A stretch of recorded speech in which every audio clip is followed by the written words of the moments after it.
Hello बच्चों, welcome to our YouTube channel GB brains. मैं हूं गुंजन मैम और हम लोग कर रहे हैं क्लास 10th की मैथ सीरीज। आज हम करने वाले हैं हमारे इस सीरीज का last chapter which is probability, जो सबसे इजी है बट सबसे important question that is case based study से क्वेश्चन इससे बनते हैं। कुछ कंसेप्ट जो कि बहुत इजी हैं, डाइस हो चाहे कॉइन हो चाहे हम कार्ड्स की बात करें, आज इस वीडियो में आप लोगों को सारे कंसेप्ट पूरे क्रिस्टल क्लियर हो जाएंगे। तो चलो बिना किसी देर के हम शुरू करते हैं। तो क्लासेस में सबसे पहले आप लोगों को मैं कुछ इंस्ट्रक्शन, जैसे कि हम लोग अभी करते हैं या हमेशा से करते आए हैं, कि बेसिक्स कंप्लीट करते हैं। तो चलो क्लासेस को वहीं से शुरू करते हैं।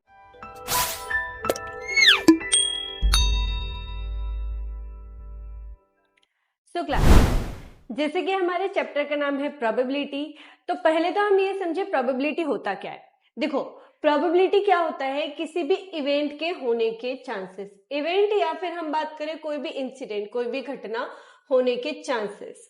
ठीक है, कोई भी चीज, कोई भी इंसिडेंट, कोई भी इवेंट होगा या नहीं होगा, उसके चांसेस को जिस तरीके से हम रिप्रेजेंट करते हैं वो हमारी कहलाती है प्रोबेबिलिटी। चांसेस कितने हो सकते हैं उसे हम प्रोबेबिलिटी से बोलते हैं।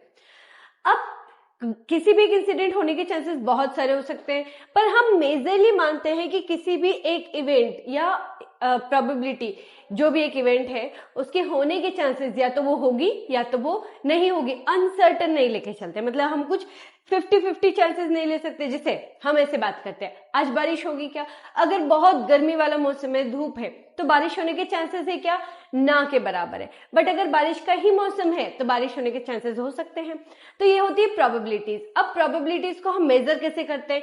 यहाँ पर अगर मैं प्रोबेबिलिटी चैप्टर की बात करूं तो एक ऐसे इवेंट्स की हम बात करते हैं जो या तो होगा या तो नहीं होगा, है ना। हम इसके बीच में बात करते हैं। तो हम यहाँ पर लिखते हैं probability of an event, probability of an event, किसी भी एक घटना के होने के चांसेस कितने होते हैं।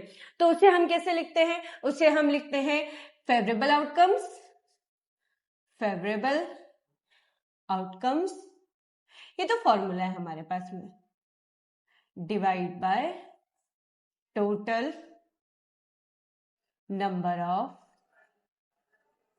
आउटकम्स। अब मैम आपने ये आउटकम्स लिखे हैं, टोटल नंबर ऑफ आउटकम्स, ये क्या है? लेट अस सपोज मैंने आपको एक डाइस दिया, ठीक है, एक आपको मैंने डाइस दिया जिसमें उसके आउटकम्स लिखे मैंने 1, 2, 3, 4, 5 और 6। तो एक डाइस पे यही कुछ नंबर्स होते हैं, है ना। 1, 2, 3, 4, 5, 6 ये कुछ नंबर हमारे डाइस पे होते हैं। अब हमने रैंडमली एक डाइस को लिया और उसको थ्रो किया हमने। जैसे ही हमने थ्रो किया तो इनमें से कोई एक नंबर आने के चांसेस हैं, है ना। कोई भी एक रैंडम, अभी मैं नंबर नहीं बता रही हूँ कि वो इवन होना चाहिए, ऑड होना चाहिए, प्राइम होना चाहिए, वो नहीं, कोई भी एक नंबर आने के चांसेस होंगे। तो कितने फेवरेबल आउटकम्स हैं? अगर जैसे टोटल नंबर की बात करें तो टोटल नंबर ऑफ आउटकम्स कितने बेटा? यहाँ पर 6 है। टोटल नंबर काउंट करो उसको। अगर मैं टोटल आउटकम्स की बात करूं तो टोटल आउटकम्स कितने? टोटल 6 आउटकम्स है। बट इसमें से मुझे क्या चाहिए? मान लिया मुझे नंबर 1 ही चाहिए। 1 आने के चांसेस कितने हैं? तो 1 तो एक ही है। अगर एक ही है तो फेवरेबल आउटकम्स कितने हो गए मेरे पास में? जो मुझे चाहिए उसके आउटकम्स या रिजल्ट कितने हो गए? ये रिजल्ट तो 1 ही है, तो इसकी प्रोबेबिलिटी क्या हो गई 1 आने की? 1/6। इसको बोलते हैं हम प्रोबेबिलिटी, किसी भी एक इवेंट के होने के चांसेस। अगर मैं बोलती कि मुझे यहाँ पर इवन नंबर चाहिए, क्या चाहिए? इवन नंबर चाहिए। तो इवन नंबर होने के चांस क्या होते हैं? पहले तो इवन नंबर देख लो आपके पास कितने हैं, 2, 4 और 6। तो 1, 2 और 3 मेरे पास टोटल फेवरेबल आउटकम्स कितने हो गए बेटा? इवन नंबर होने के चांसेस कितने हो गए? यहाँ पर 3 हो गए। तो फेवरेबल आउटकम्स कितने होते हैं अब मेरे पास में? यहाँ होते 3/6। पर याद रखना, एक बार एग्जाम में पूछा भी गया था, जैसे सीबीएसई वाले बच्चों के लिए बात करती हूँ। सीबीएसई वाले बच्चों के लिए एक प्रोबेबिलिटी से रिलेटेड कोई एक एमसीक्यू पूछ लिया गया और उसमें 3/6 भी ऑप्शन था और 1/2 भी ऑप्शन था। ठीक है, लेट अस सपोज मैंने यही कोई क्वेश्चन दे दिया कि एक आपके पास डाइस है, उसको जब आप थ्रो कर रहे हैं तो प्रोबेबिलिटी क्या है इवन नंबर आने की? 3/6 या 1/2? तो आप अगर देखेंगे तो 3/6 भी है हमारे पास में और आंसर 1/2 भी है। तो इन दोनों में से क्या आना चाहिए हमारे पास में? तो जो हम सिंपलेस्ट फॉर्म में लिखते हैं इन फ्रैक्शंस को, वही हमारा फाइनल आंसर होता है। पिछली बार शायद 2023 या 24 में ये क्वेश्चन इस तरीके से बना हुआ था, जहां पर ये दोनों ऑप्शन अवेलेबल थे, तो उसमें से सही कौन सा ऑप्शन था? 1/2 था। इट मीन्स जब भी हम प्रोबेबिलिटी लिखते हैं बेटा तो उनको सिंपलेस्ट फॉर्मेट में लिखते हैं। अगर फ्रैक्शन इस तरीके से आ गई कि वो डिविजिबल है तो फिर आप उसे डिवाइड करके शॉर्टेस्ट फॉर्मेट में लिख के आएंगे। ये है प्रोबेबिलिटी। प्रोबेबिलिटी सिंपली कुछ नहीं है, इवेंट्स होने के चांसेस होते हैं बेटा, या तो इवेंट्स होगा या तो इवेंट्स नहीं होगा, और कभी कभी उनके होने के चांसेस कितने होते हैं उसके रिगार्डिंग हम बात कर रहे होते हैं। अच्छा, अब यहां से प्रोबेबिलिटी के लिए बात करूं तो मेनली किन किन पे क्वेश्चंस बनते हैं? कॉइन पे बनता है। अच्छा, यहां से एक और चीज बताती हूँ, जैसे कॉइन की बात कर लेते हैं हम। कॉइन के फेवरेबल आउटकम्स कितने होते हैं बेटा? ओनली 2। अगर एक सिक्के को आप उछालेंगे तो फेयर चांसेस है हमारे पास में, फेयर कॉइन होता है, फेयर रिजल्ट देता है। इट मीन्स क्या? इट मीन्स कि वो कभी भी बाइज नहीं होगा। इट मीन्स या तो वो हेड देगा या तो वो टेल देगा, हेड और टेल के बीच में कोई ऑप्शन नहीं है उसके पास में। तो ये इक्वली लाइकली चांसेस होते हैं, या फिर हम इसको बोलते हैं फेयर कॉइन होता है, या फेयर डाइस की बात कर लो। अगर मैं डाइस की बात करूं तो डाइस में हमारे पास में कितने होंगे बेटा? तो इसमें हमारे पास में टोटल 6 आउटकम्स होते हैं। कितने होते हैं? 6 आउटकम्स होते हैं। पर यहां से एक चीज बता रही हूं आप लोगों को, ये इंपॉर्टेंट है। अगर मैं कॉइन को 1 टाइम टॉस कर रही हूं, क्या कर रहे हैं अपन? कॉइन को 1 टाइम टॉस कर रहे हैं, तो या तो हेड आएगा बेटा या तो टेल आएगा। मतलब क्या? अगर मैं 1 टाइम टॉस करूंगी तो मेरे पास में आउटकम्स कितने निकलेंगे? उसके टोटल नंबर ऑफ आउटकम्स कितने निकलेंगे? ओनली 2 निकलेंगे। पर यहीं पर मैं कॉइन को, हम क्या करें, कॉइन को 2 टाइम टॉस कर दें, 2 बार उछालें, तो 2 बार उछालने पे कितने चांसेस बनने हैं हमारे पास में? एक सिक्के को आपने 1 बार उछाला तो या तो हेड आ सकता है या तो टेल आ सकता है, पर 2 बार उछाल रहे हैं तो हेड के बाद में हो सकता है हेड के साथ ही बन जाए। ऐसे समझो कि आपने पहली बार जब फ्लिप किया था कॉइन को तो हेड बना था, फर्स्ट टाइम पे हेड आया। अब जब मैंने सेकंड टाइम पे फ्लिप किया तो मेरे पास में दूसरी बार भी हेड ही आया। क्लियर? अब फर्स्ट टाइम जब मैंने उसे फ्लिप किया था तो मेरे पास में हेड आया, सेकंड टाइम जब मैंने फ्लिप किया तो हेड ना आके क्या आ गया? टेल आ गया। ये एक आउटकम होगा। फिर थर्ड टाइम मान लिया हमने, जब फर्स्ट टाइम हमने फ्लिप किया उसको तो मेरे पास हेड नहीं आया फर्स्ट में, पहले टेल आया, और जब मैंने सेकंड टाइम फिर फ्लिप किया तो फिर अगेन मेरे पास में टेल आया। अगेन मैंने जब उसको एक बार और फ्लिप करके देखा तो फर्स्ट टाइम तो टेल आया एंड सेकंड टाइम हेड आया। ठीक, तो किसी भी एक कॉइन को अगर आप 1 टाइम टॉस करेंगे तो फेवरेबल आउटकम्स 2 होते हैं बेटा, और अगर 2 टाइम टॉस करेंगे तो कितने फेवरेबल आउटकम्स हो जाते हैं? 4 आउटकम्स हो जाते हैं। इन 4 आउटकम्स को याद रखना, क्या क्या हो सकते हैं? Head head, tail tail, head tail और टेल हेड। ठीक, पर मैम अगर क्या हो हम एक कॉइन को 3 बार टॉस करें तो, एक कॉइन को 3 टाइम टॉस करें तब क्या होगा हमारे पास में? तो बेटा अगर आप 3 टाइम टॉस कर रहे हैं तो फेवरेबल आउटकम टोटल 8 बनना चाहिए। कितने बनना चाहिए? टोटल 8 बनना चाहिए। अब 8 कैसे बनेंगे और क्या क्या बन सकते हैं? तो देखो सुनो, मान लिया अब ऐसे इमेजिन करो मैं फर्स्ट टाइम सिक्के को उछाल रही हूँ, मुझे 3 बार उसे फ्लिप करना है। जब मैं उसे फ्लिप कर रही हूँ तो फर्स्ट टाइम जब मैंने देखा तो हेड आया, सेकेंड टाइम जब हमने फ्लिप किया था तब भी हेड आया, और थर्ड टाइम पे भी हेड आया। एक साथ हो सकता है कि तीनों ही बार हेड आ जाए, है ना? जब फिर हम फ्लिप करें हो सकता है, प्रोबेबिलिटी है कि तीनों ही बार टेल आ जाए, ये भी चांसेस हो सकते हैं। या तो हो सकता है कि शुरू में हेड आ जाए बाकी टेल आ जाए, 2। या तो इसका उल्टा इट मीन्स कि एक बार में टेल आ जाए बाकी 2 में हेड हेड आ जाए, ऐसे भी चांसेस हो सकते हैं। और क्या, और ऐसे भी तो बात कर सकते ना कि हेड टेल हेड आ जाए या टेल हेड टेल आ जाए, ये भी तो चांसेस हो सकते हैं हमारे पास में कि पहली बार में हेड आ जाए फिर टेल फिर हेड, या फिर टेल पहले फिर हेड फिर टेल, इस तरीके से भी तो हो सकता है। अच्छा, ये कर दिया तो मैं अगर सिक्के को फ्लिप ही कर रही हूं तो मेरे पास में पहले टेल आ जाए फिर टेल आ जाए एंड देन हेड आ जाए, है ना? तो इसका उल्टा भी तो हो सकता है ना कि हेड आ जाए, टेल टेल हेड हो गए थे, हाँ नहीं हुआ था हमारे पास में। और क्या, और एक और हमारे पास में आ सकता है कि यहाँ पर हेड हेड और टेल आ जाए, या 8 हो गए, 1 2 4 6 और 8।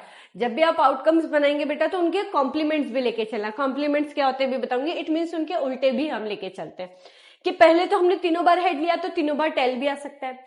फर्स्ट जब मैंने नेक्स्ट टाइम जब हमने फ्लिप किया तो पहली बार में हेड आया, दूसरी बार में टेल आया, तीसरी बार में भी टेल आया। इसका जस्ट उल्टा बोलूं तो हेड को टेल से रिप्लेस कर देना और टेल को हेड से रिप्लेस कर देना। इट मीन्स कि हेड टेल टेल है तो टेल हेड हेड भी होगा, अगर हेड टेल हेड है तो टेल हेड टेल भी होगा, और ऐसे टेल टेल हेड है तो हेड हेड टेल भी होगा। ये हमारे पास में इक्वली लाइकली चांसेस होते हैं आने के लिए। अगर एक सिक्के को एक ही बार फ्लिप कर रहे हैं तो या तो हेड या तो टेल आएगा। इट मीन्स सिर्फ और सिर्फ हमारे पास में 2 फेवरेबल आउटकम्स होते हैं। पर यहीं पर एक सिक्के को हम 2 बार या 2 सिक्के को 1 बार, बात एक ही है, ठीक है, समझना। या तो आप एक सिक्के को 2 बार फ्लिप करो या तो 2 सिक्के को एक साथ फ्लिप करो, आना वही है ना, आना ऐसे ही चांसेस है। या तो सिक्के को, एक ही कॉइन को 2 बार आप फ्लिप करो या 2 कॉइन को 1 बार फ्लिप करो, बात एक ही, आना यही आउटकम्स है ना। तो परेशान मत होना कि भैया आपने तो एक ही के लिए बोला था, 2 आ गए या 3 आ गए, तो फिर हम इस तरीके से करते हैं। अगर एक सिक्के को मुझे 3 बार टॉस करना पड़े तब क्या, तो हमारे पास एक सिक्के को जब हम 3 टाइम्स टॉस कर रहे हैं तो टोटल 8 आउटकम्स बनते हैं। या फिर 3 सिक्के को एक ही बार टॉस करें तो भी सेम ही होगा, 8 ही आउटकम्स निकलते हैं। तो देखो ये आपके पास में पूरे आउटकम्स निकालने के वैल्यू इस तरीके से आप निकाल सकते हैं। कोई शॉर्ट ट्रिक है, कभी भूल गए तो भूल गए तो देखो ऐसे याद रखना, मेरे पास में नंबर ऑफ आउटकम्स क्या होते हैं, मतलब मेरे पास में फेवरेबल आउटकम्स क्या क्या आ सकते हैं। जैसे कॉइन की बात करते हैं, है ना, कॉइन के लिए हम बात कर लेते हैं। कॉइन में या तो हेड आएगा या तो टेल आएगा। कॉइन है तो उसकी मैक्सिमम चांसेस क्या है, या तो हेड आएगा या तो टेल आएगा। अब फिर बस उनके कॉम्बिनेशन ही लिख रहे हो आप, तो हेड और टेल मतलब सिर्फ और सिर्फ 2 ही तो आउटकम्स है मेरे पास में। कितने आउटकम्स है, 2 ही आउटकम्स है। अब नंबर ऑफ टाइम्स आप कितना फ्लिप कर रहे हो, तो नंबर ऑफ टाइम्स आप जितनी बार भी फ्लिप कर रहे हो उसको उसकी पावर बना दो। क्या बना देंगे आप उसको, उसकी पावर। क्यों, क्योंकि रिजल्ट तो मेरे पास में या तो हेड या तो टेल है, इट मीन्स 2 ही तो रिजल्ट है हमारे पास में।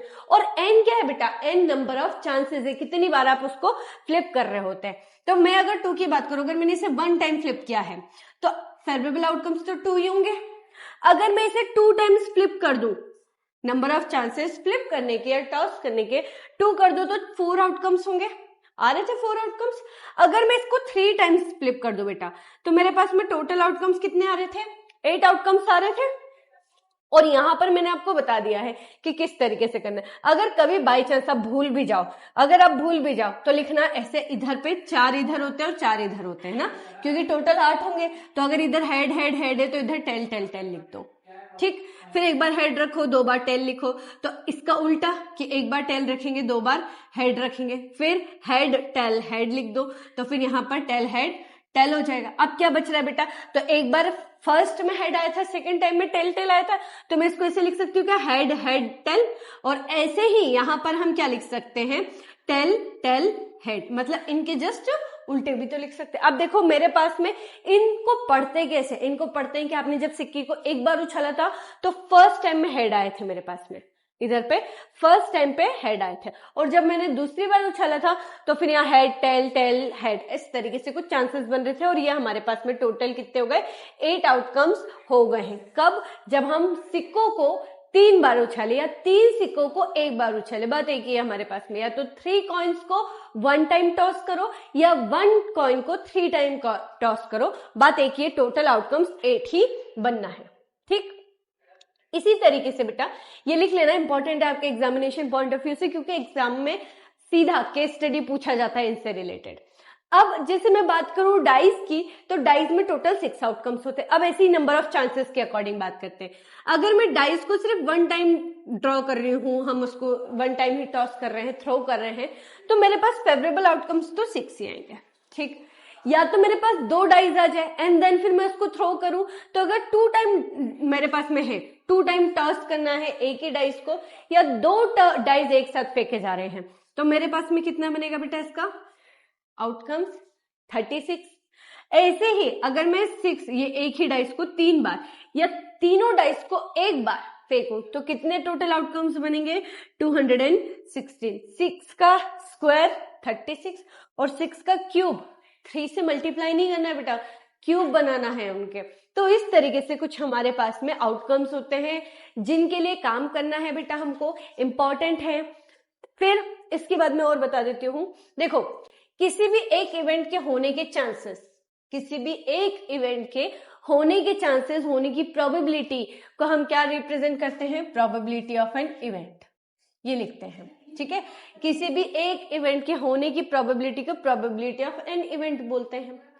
अब अगर यही होना है तो नहीं होने के चांसेस क्या, ये इवेंट नहीं होने के चांसेस क्या, तो उसे हम लिखते हैं probability of not an event, E bar लगा देते हैं हम, इसको हम क्या बोलते हैं, नॉट ई बोलते हैं, इसको ऐसे भी लिख सकते हैं, प्रोबेबिलिटी ऑफ नॉट ई। ठीक है, ये किसी भी इवेंट के होने के चांसेस, ये किसी इवेंट के ना होने के चांसेस, सेम इवेंट होता है वो, है ना, जैसे एक सिक्के को उछालोगे तो हेड आने के चांसेस कितने होंगे और टेल आने के चांसेस कितने होंगे। तो अगर यहां पर मैं बोल रही हूँ कि हेड आने के चांसेस कितने हैं, एक ही सिक्का है जिससे कॉइन वन ही है, तो अगर एक ही कॉइन है बेटा तो या तो उसके पास में हेड आएगा या तो टेल आएगा। अब यहां से मैं इसके एग्जाम्पल से बता रही हूँ ना, तो प्रोबेबिलिटी हेड आने की कितनी है बताओ, हेड चाहिए मुझे, हेड आने के चांसेस कितने, दो में से एक ही बार आएगा वो, टोटल आउटकम्स 2 है, 2 आउटकम्स है और मुझे फेवरेबल तो एक ही चाहिए, दैट इज हेड चाहिए, तो 1/2। तो मुझे बताओ हेड नहीं आने के चांसेस कितने होंगे, हेड नहीं आने के चांसेस कितने होंगे, तो हेड नहीं आने के चांसेस क्या मतलब, हेड नहीं चाहिए मुझे, तो हेड को हटा दो, अगर हेड नहीं आएगा तो क्या आएगा, सिर्फ और सिर्फ टेल ही तो आएगा हमारे पास में, तो मेरे पास में 2 में से टेल कितनी बार आएगा, 1। तो किसी भी घटना के होने और नहीं होने का सम हमेशा 1 ही होता है या वही इवेंट्स आता है। तो यहां से एक चीज हमारे पास में फॉर्मूला बन के आती है कि probability of an event plus probability of not an event is always equal to 1, है ना, इसको ऐसे लिखते हैं हम, या फिर इसको ऐसे भी लिख सकते हैं कि probability of an event is equal to 1। अब ये इधर है, प्लस में इधर जाएगा तो माइनस में हो जाएगा, नॉट एन इवेंट, इसको ऐसे भी लिख सकते हैं आप, या फिर probability of not an event is equal to होता है 1 minus probability of an event. नहीं समझ में आ रहा है कोई दिक्कत नहीं, आप इसको वापस रिवर्स करके देखना, और अगर यहां पर भी नहीं समझ में आता है तो एग्जाम में अपने पास अभी जब हम क्वेश्चंस करेंगे उसमें सारे हैं, तो जहां क्वेश्चन आएंगे वहां पर आपको ये लॉजिक सारी चीजें अच्छे से एक्सप्लेन हो जाएगी कि मैं आप लोगों को क्या सिखा रही हूँ। एक ये चीज, दूसरी एक इंपॉर्टेंट और कंसेप्ट छोटा सा, कि मेरे पास में किसी भी एक इवेंट के होने के चांसेस या तो ग्रेटर देन इक्वल टू 0 होंगे या तो लेस देन इक्वल टू 1 होंगे, बस। या तो कोई घटना होगी तो 1, नहीं होगी तो 0, और होने ना होने के बीच की जो प्रोबेबिलिटी होती है उसको हम डेसिमल में रिप्रेजेंट करते हैं। इस पूरी वैल्यू को हम सिर्फ और सिर्फ 0 से लेके 1 तक की ही डिस्टेंस में मेजर करते हैं, ना तो 1 से ज्यादा होना चाहिए बेटा और ना ही 0 से कम होना चाहिए। 0 से कम का मतलब क्या, प्रोबेबिलिटी ऑफ एन इवेंट कभी भी, यहां पर मैं बस ऐसे लिख रही हूं, कभी भी 1 से ग्रेटर नहीं होगी, 1 से ज्यादा नहीं होगी हमारे पास में, मतलब ये कभी भी 1 से ज्यादा नहीं होना चाहिए हमारे पास। दूसरा क्या बेटा, प्रोबेबिलिटी कभी भी नेगेटिव नहीं होगी, नेगेटिव नहीं होगी मतलब इमेजिनरी नहीं हो सकती। जैसे कि कॉइन के लिए बात करें तो हेड और टेल एक साथ आ सकते हैं क्या, एक ही कॉइन में तो हेड आएगा या तो टेल आएगा। अब मैं बात करूं दोनों ही मुझे एक साथ चाहिए, तो पॉसिबल है क्या, नहीं, पॉसिबल ही नहीं है, तो वो 0 इवेंट हो सकता है। नेगेटिव कभी भी हम इमेजिनरी सोच ही नहीं पाएंगे, प्रोबेबिलिटी किसी भी घटना को हम नेगेटिव नहीं बता सकते।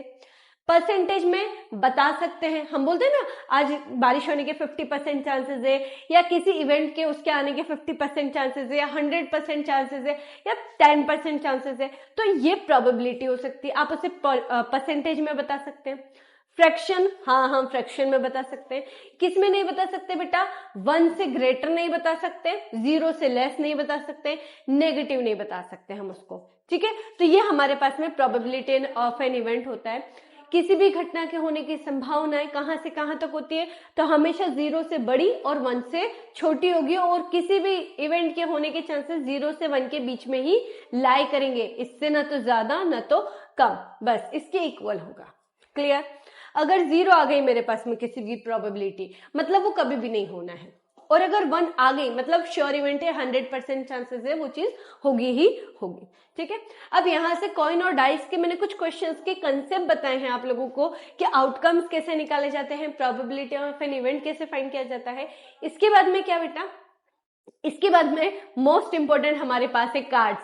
52 प्लेइंग कार्ड्स होते हैं जिसमें सबसे ज्यादा कंफ्यूजन होता है। तो आप लोगों के लिए मैंने यहाँ पर एक कुछ पिक्चर बना रखी है, ये पिक्चर आप लोगों के लिए बहुत हेल्पफुल रहेगी।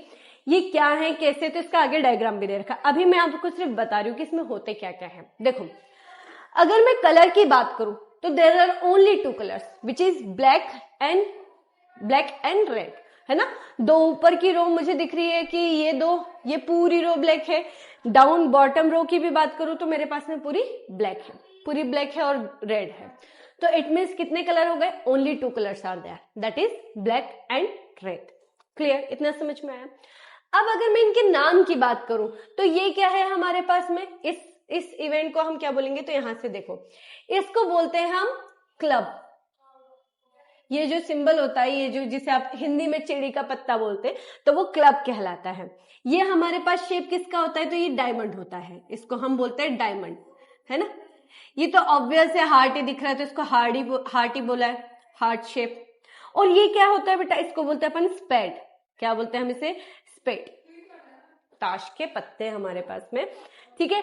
सो ये हमारे पास में कार्ड्स हैं। कितने नंबरिंग कार्ड्स होते हैं, कितने एस होते हैं, कितने कलर्स होते हैं, कितने फेस कार्ड होते हैं, सब कुछ दे रखा है। पहले मैं यहां से बता देती हूँ। तो आपको कलर समझ में आ गया। अब मेरे पास में 4 टाइप्स के कार्ड होते हैं, क्लब, डायमंड, हार्ट और स्पेड। 4 तरीके के कार्ड्स होते हैं। 4 तरीके के जो कार्ड्स में सिंबल दिख रहे हैं, इस हर एक सिंबल को एक नाम दे रखा है। अगर हार्ट की बात करो बेटा, तो हार्ट किस कलर का होता है? ऑब्वियस रेड कलर का होता है।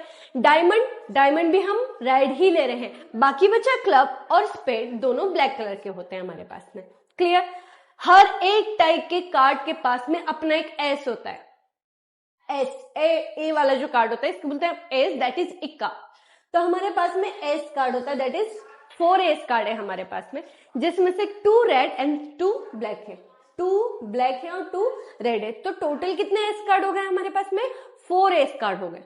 अब अगर मैं नंबरिंग कार्ड्स की बात करूं, ए कोई नंबर नहीं है बेटा, ओनली ए कार्ड है, दैट इज एस। उसका नाम है तो उसका ए ले लिया है उन्होंने। क्लियर? अब नंबरिंग कार्ड की बात करें बेटा, तो नंबरिंग कार्ड 2 से लेके 10 तक चल रहे। काउंट कर लो कितने हैं टोटल? 9 होते हैं। तो 1 2 3 4 5 6 7 8 9, कितने हो गए टोटल? 9 नंबरिंग कार्ड्स होते हैं, जिसमें 2 3 4 5 6 7 8 9 10 होते हैं। 2 से लेके 10 तक नंबरिंग कार्ड्स होते हैं।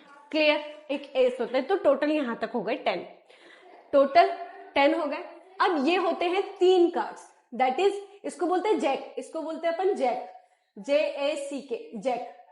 एक जैक होता है जिसे हम हिंदी में गुलाम बोलते हैं, या जोकर भी बोलते हैं इसको। Q for queen and K for king, ठीक है। अब आप मुझे बताओ, क्या ये जो 3 कार्ड्स है, इन पे चेहरे दिख रहे हैं आपको? फेस दिख रहा है ना?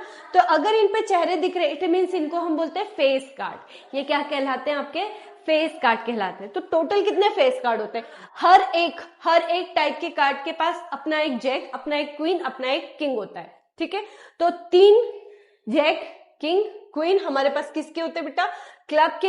ऐसे ही 3 डायमंड के होते हैं, ऐसे ही 3 हार्ट के होते हैं, और ऐसे ही 3 स्पेड के होते हैं। तो टोटल मुझे बताओ कि कितने ये हैं। टोटल फेस कार्ड कितने होते हैं? तो टोटल 3 6 9 12, टोटल फेस कार्ड कितने होते हैं? 12। क्लियर? तो आपने यहां से लेके यहां तक तो पूरे 10 काउंट्स कर लिए थे, बचे ये 3। तो ये कितने हो गए टोटल? 13 पूरे all total 52 cards are there. आप चाहे इनका स्क्रीनशॉट ले लें, अच्छे से समझ ले, आपको पूरे कार्ड समझ में आ जाएंगे। अब ये मेरा बताने का सिर्फ एक ही मकसद था, बिकॉज जब हम क्वेश्चन करेंगे, केस स्टडी हो जाए, चाहे वो नॉर्मल क्वेश्चन है, हमारे पास कार्ड्स के क्वेश्चंस बनते हैं, इंपॉर्टेंट होते हैं, तो आपके एग्जामिनेशन पॉइंट ऑफ व्यू से बहुत इंपॉर्टेंट है, ठीक। इसी के लिए, इसी को समझाने के लिए मैंने यहाँ पर पूरा बना रखा है। 52 कार्ड्स होते हैं, स्पेड और क्लब ब्लैक होता है, खैर वो ब्लैक बैकग्राउंड है इसलिए वो व्हाइट में दिख रहा है, और डायमंड और हार्ट हमारे पास में रेड कलर के होते हैं। हर एक का अपना एक किंग, अपनी एक क्वीन, अपनी एक जैक होता है। जैक को जैक या जोकर भी बोलते हैं, पर jack of club, jack of spade, jack of diamond, इस तरीके से क्वेश्चन पूछता है, तो आपको याद होना चाहिए। एक एस कार्ड सभी के पास होता है, 2 से लेके 10 तक नंबरिंग कार्ड्स होते हैं। सो टोटल हमारे पास में 13 के पेयर्स होते हैं, और ये टोटल 13 के पेयर्स कितने मिलके बनाते हैं बेटा?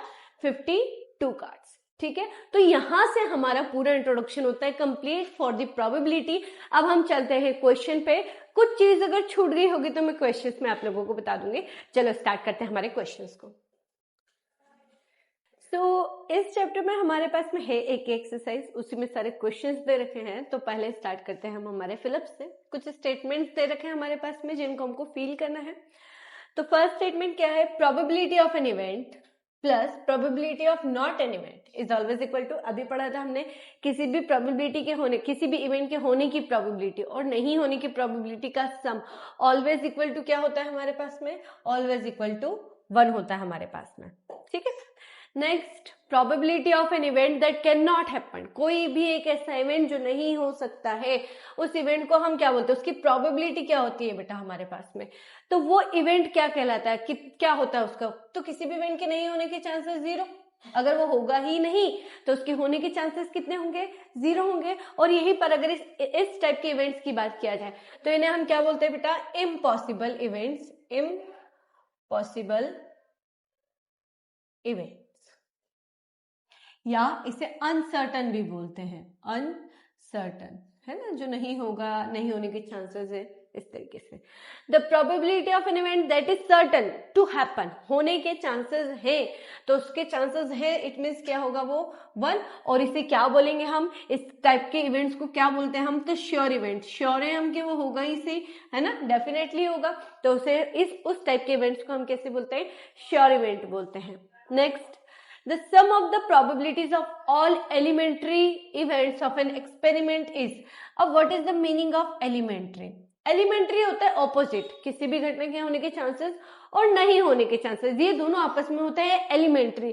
तो सम यही चीज है, इसी की ही बात कर रहा है कि किसी भी इवेंट के होने की प्रोबेबिलिटी और किसी भी इवेंट के नहीं होने की प्रोबेबिलिटी, इट मीन्स ये दोनों इवेंट आपस में कैसे हैं, एलिमेंट्री है, ऑपोजिट है एक दूसरे के। तो वो कितना होगा उनका सम, तो कितना होता है उनका सम, ऑलवेज इक्वल्स टू 1 होता है हमारे पास में।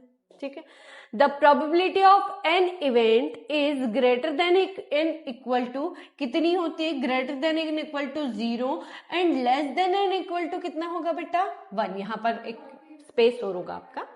तो प्रोबेबिलिटी ऑफ एन इवेंट हम यहाँ पर अभी पढ़ चुके थे, मैंने आपको बता दिया था कि किसी भी इवेंट के होने की probability always greater than equal to 1 होती है, sorry greater than equal to 0 होती है और लेस देन इक्वल टू 1 होती है। हमारे पास प्रोबेबिलिटी सिर्फ और सिर्फ इसी क्राइटेरिया या इसी रेंज में होती है। ठीक है, चलो नेक्स्ट क्वेश्चन करते हैं अब हम। कुछ एक्सपेरिमेंट्स दे रखे हैं आपको और बताना है कि इक्वली लाइकली आउटकम्स होते हैं और है तो क्यों है, एक्सप्लेन करना है आपको। तो देखो, इक्वली लाइकली आउटकम्स कैसे होते हैं, वो इवेंट्स जिनमें कोई इसके अलावा आउटकम्स नहीं आ सकते, कोई रीजन नहीं होता, बस या तो वो होगा या तो वो नहीं होगा। जैसे a driver attempts to start a car, एक ड्राइवर है वो कार स्टार्ट करना चाह रहा है, तो द कार स्टार्ट्स और डज नॉट स्टार्ट, अब वो होगी या नहीं होगी। अच्छा, कार स्टार्ट होने के बहुत सारे तरीके होते हैं, हो सकता है न्यू कार है, हो सकता है बहुत अच्छे से सर्विसिंग करवा रखी है हमने, कुछ भी चांसेस हो सकते हैं उसके, है ना, तो कार स्टार्ट हो सकती है। पर स्टार्ट नहीं होने के चांसेस क्या है, हो सकता है हमारे पास में की जो है प्रॉपर नहीं लगी है, हो सकता है हमारे पास में पेट्रोल ना हो उस कार के अंदर, हो सकता है कार डैमेज हो, कुछ भी हो सकता है। तो ये इक्वली लाइकली चांसेस थोड़ी ना हमारे पास में, इसके तो कई सारे रीजंस अवेलेबल होने या नहीं होने के लिए। तो इस टाइप के जो भी होते हैं हमारे पास में इवेंट्स या एक्सपेरिमेंट जिनके कई सारे चांसेस होते हैं होने या नहीं होने के, वो कभी भी इक्वली लाइकली आउटकम्स नहीं कहलाते हैं, है ना। श्योर इवेंट होना चाहिए, या तो होगा या तो नहीं होगा हमारे पास। A player attempts to shoot a basketball. He or she shoots or misses the shot. क्या होगा, या तो वो शूट करेगा या तो वो मिस कर देगा। अच्छा देखो, हो सकता है प्रोबेबिलिटी ये भी तो हो सकती है कि वो बास्केटबॉल चैंपियन रहा हो, है ना, बास्केटबॉल चैंपियन रहा तो उसका शूट तो हो सकता है, बट हो सकता है उसने पहली बार ही बास्केटबॉल पकड़ी हो तो वो शूट तो कर ही नहीं पाएगा क्योंकि उसे खेलना ही नहीं आता है। हो सकता है किसी की हाइट बहुत छोटी हो तो वो शूट नहीं कर पाएगा, हो सकता है कोई बहुत बड़ा हो जिसकी हाइट काफी ज्यादा हो तो वो शूट कर सकता है। तो आपको देखा नंबर ऑफ चांसेस यहाँ पर आपके बन रहे हैं, तो क्या ये लाइकली इक्वली लाइकली आउटकम्स दे रहे हैं क्या, नहीं, ये भी नहीं दे रहा है। क्यों, क्योंकि चांसेस बहुत सारे, रीजन हम बहुत सारे एक्सप्लेन कर सकते हैं। Third, a trial is made to answer a true false question, answer is right और रॉन्ग। एक आंसर या तो सही होगा या तो फॉल्स होगा, इसके अलावा कोई और रीजन नहीं है हमारे पास, एक्सप्लेनेशन तो करना नहीं है। ट्रू फॉल्स में या तो वो ट्रू होगा या तो वो फॉल्स होगा। तो यहां पर हमारे पास इक्वली लाइकली चांसेस है, 50% हो सकता है ट्रू हो, 50% चांसेस है कि फॉल्स हो हमारे पास। इसके अलावा कुछ और हो सकता है क्या? नहीं। तो ये इक्वली लाइकली आउटकम्स देगा, उसके चांसेस है 50-50% चांसेस है। A baby is born, it is a boy और अ गर्ल। तो हमें पता है ह्यूमन बींग्स में हमारे पास या तो बॉय या तो गर्ल होता है, या तो मेल या तो फीमेल होता है, इसके अलावा नहीं। तो हमारे पास में एक बेबी बॉर्न होगा, वो बॉय होगा या गर्ल, तो ये इक्वली लाइकली आउटकम्स कहलाते हैं हमारे पास में। ठीक है, तो इस तरीके से आप किसी भी एक्सपेरिमेंट को ये फाइंड कर सकते हैं कि इक्वली लाइकली आउटकम्स देता है या नहीं दे सकता है। ठीक है, चलो नेक्स्ट करते हैं।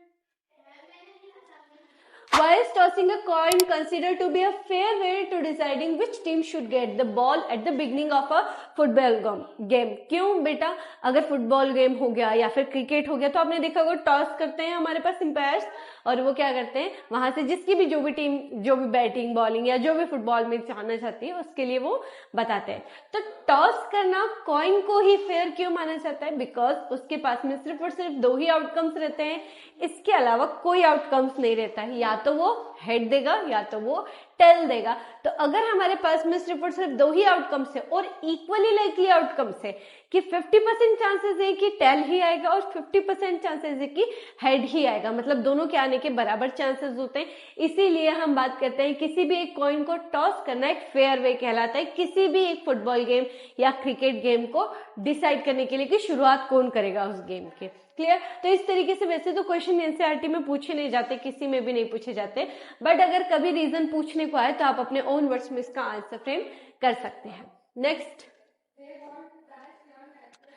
Which of the following cannot be the probability of an event? इनमें से कौन सी किसी भी एक इवेंट के होने की प्रोबेबिलिटी नहीं हो सकती है? तो मैंने आपको बताया था कि फ्रैक्शन में हो सकती है, और फ्रैक्शन में जब आप डिवाइड करके भी देख लो ये 1 से लेस आना चाहिए। तो अगर मैं इसको डिवाइड करूं तो 0 टाइम यहाँ पर हो जाएगा 18 आ जाएगा, 18 हमारे पास में आ जाएगा 0.6, तो इस तरीके से हमारे पास में चलता रहेगा। तो 0.67 के चांसेस है, मतलब 0 से लेके 1 तक में मुझे ये वैल्यू मिल रही है 0.0667। तो ये मेरे पास में क्या होगा बेटा, इसको हम बोलते हैं ये तो पॉसिबल है कि प्रोबेबिलिटी हो सकती है। परसेंटेज में भी मैंने आपको बताया था कि ये भी प्रोबेबिलिटी हो सकती है। 0.7 0 और 1 के बीच में आ रहा है तो ये भी प्रोबेबिलिटी हो सकती है। फ्रैक्शन में भी प्रोबेबिलिटी हो सकती है, बट नेगेटिव कभी भी नहीं होगी प्रोबेबिलिटी, और नेगेटिव भी है और 1 से ज्यादा भी है, दोनों ही है यहाँ पर, नेगेटिव भी है और 1 से ज्यादा भी है। तो किसी भी हालत में ये तो प्रोबेबिलिटी हमारे इवेंट्स की नहीं हो सकती। तो यहाँ तक आप लोगों को समझ में आया कि हमको क्या करना है। क्वेश्चन नंबर 5 की अगर मैं बात करूं तो एग्जामिनेशन पॉइंट ऑफ व्यू से अच्छा है, कभी कभी एमसीक्यूज आ जाते हैं, कभी कभी 2 मार्कर क्वेश्चन आते हैं एमपी बोर्ड वालों के लिए। ठीक है, तो प्रोबेबिलिटी ऑफ एन इवेंट दे रखा और नॉट ई की बात कर रहा है, तो we know that probability of an event plus probability of not an event is always gives us the result 1। कितना देता है हमको? 1 देता है। अब आपने मुझसे नॉट ई की प्रोबेबिलिटी पूछी थी और गिवन दे रखा है प्रोबेबिलिटी ऑफ ई इवेंट दे रखा है, तो ये दे रखा है 0.05 plus probability of not an event, इसे ई बार से रिप्रेजेंट कर सकते हैं हम। तो ई बार की वैल्यू कितनी आ जाएगी हमारे पास? 1 से माइनस कर देते बेटा, ये 0.5 इधर आएगा तो माइनस का 0.5 हो जाएगा। अब कई बार बच्चों को ना डेसिमल सॉल्व करने में बड़ी प्रॉब्लम आती है, तो देखो यहाँ लिखा है 1 के बाद में डेसिमल लगा दो 0, इसको माइनस करना है 0. डेसिमल के नीचे डेसिमल 0.5, तो यहाँ से कितना आ जाएगा बेटा? 100 में से 5 गया तो 95 ही आ जाएगा। तो आंसर कितना आ गया? Probability of not an event is gives us 0.95। इसकी कोई यूनिट नहीं होती, बस आंसर आ गया। तो आया आप लोगों को समझ में? उस टाइम जब आपको एक्सप्लेन करवा रही थी इंट्रो में, तो मैं यही चीज बता रही थी कि कभी भी मुझे किसी एक इवेंट की प्रोबेबिलिटी देते और नॉट ई पूछ रहा है तो मैं क्या करूंगी, उसको 1 से माइनस करके वैल्यू फाइंड कर सकती हूँ। तो आप इस तरीके से क्वेश्चंस को अटेम्प्ट कर सकते हैं। नेक्स्ट क्वेश्चन पे आते हैं। A bag contains lemon flavor candies only. Malini takes out one candy without looking into the bag. what is the probability that she takes an orange flavor candy and second one is the lemon flavor candy. एक bag है आपके पास में, उसमें सिर्फ और सिर्फ lemon flavour की ही है, लेमन फ्लेवर की कैंडीज डली हुई है। अब मुझे बताओ, जब मैं उसमें से कोई एक कैंडी बाहर निकालूंगी तो ऑरेंज तो होगी नहीं, बिकॉज सारी ही लेमन फ्लेवर कैंडीज है, तो हमारे पास ऑरेंज फ्लेवर कैंडी होने की चांसेस है, प्रोबेबिलिटी कितनी हो गई 0, बिकॉज हमारे उस बैग के अंदर तो ऑरेंज फ्लेवर कैंडी है ही नहीं। तो हम यहां से लिख सकते हैं फर्स्ट को ऐसे लिखना, probability of getting orange candy, orange candy कितना होगा बेटा 0, डायरेक्ट लिख सकते हैं। क्यों? क्योंकि जब आप बोल रहे हो ओनली कंटेन कर रहा है लेमन फ्लेवर कैंडीज, तो फिर ऑरेंज तो आ ही नहीं सकती है। और दूसरा, probability of getting lemon flavour candy, lemon flavour candies, तो ये कितनी होगी बेटा? तो अगर आपके पास में उस बॉक्स के अंदर या उस बैग के अंदर सिर्फ और सिर्फ लेमन फ्लेवर कैंडीज ही अवेलेबल है, तो अगर मैं कोई भी निकालूंगी तो हमेशा क्या आएगी? लेमन फ्लेवर कैंडी ही आएगी। तो उसके होने के चांसेस कितने हैं बेटा? 1। श्योर इवेंट है वो, 100% है कि वही आना है और उसके अलावा कुछ नहीं आना है, तो ये श्योर इवेंट। तो इस तरीके से आप क्वेश्चंस को अटेम्प्ट करके आएंगे अगर एग्जाम में आते हैं तो। चलो नेक्स्ट करते हैं। ये तो छोटे छोटे क्वेश्चंस है, इनसे बेस जितना नहीं आता है, बस आपको यहाँ पर कंसेप्ट समझने के लिए बोला गया था। दिया गया है 3 लोगों का ग्रुप है, जिनमें से प्रोबेबिलिटी किन्हीं भी 2 लोगों के एक साथ बर्थडे नहीं आने की कितनी है? 0.992। क्या बोल रखा है? Probability of an event of not having the same birthday कितनी दे रखी है बेटा? 0.992। तो प्रोबेबिलिटी पूछा है कि 2 स्टूडेंट्स के सेम बर्थडे होने की कितनी होगी, तो हम क्या करेंगे बेटा? प्रोबेबिलिटी ऑफ एन इवेंट निकालना है, तो 1 में से माइनस कर दे नॉट ई को, है ना, नॉट ई को, क्योंकि ये क्या दे रखा है हमारे पास में? नॉट ई दे रखा है। अगर एक साथ बर्थडे नहीं होने के चांसेस दे रखे और एक साथ बर्थडे होने के चांसेस पूछे जाए तो उसमें से वैल्यू को माइनस कर देते हैं आप। तो 1 में से माइनस कर दे आप 0.992 को। अभी सिखाए थे कितना होगा? 0.008। ठीक है, आप 1.000 लिखेंगे, उसको माइनस करेंगे, आंसर आ जाएगा।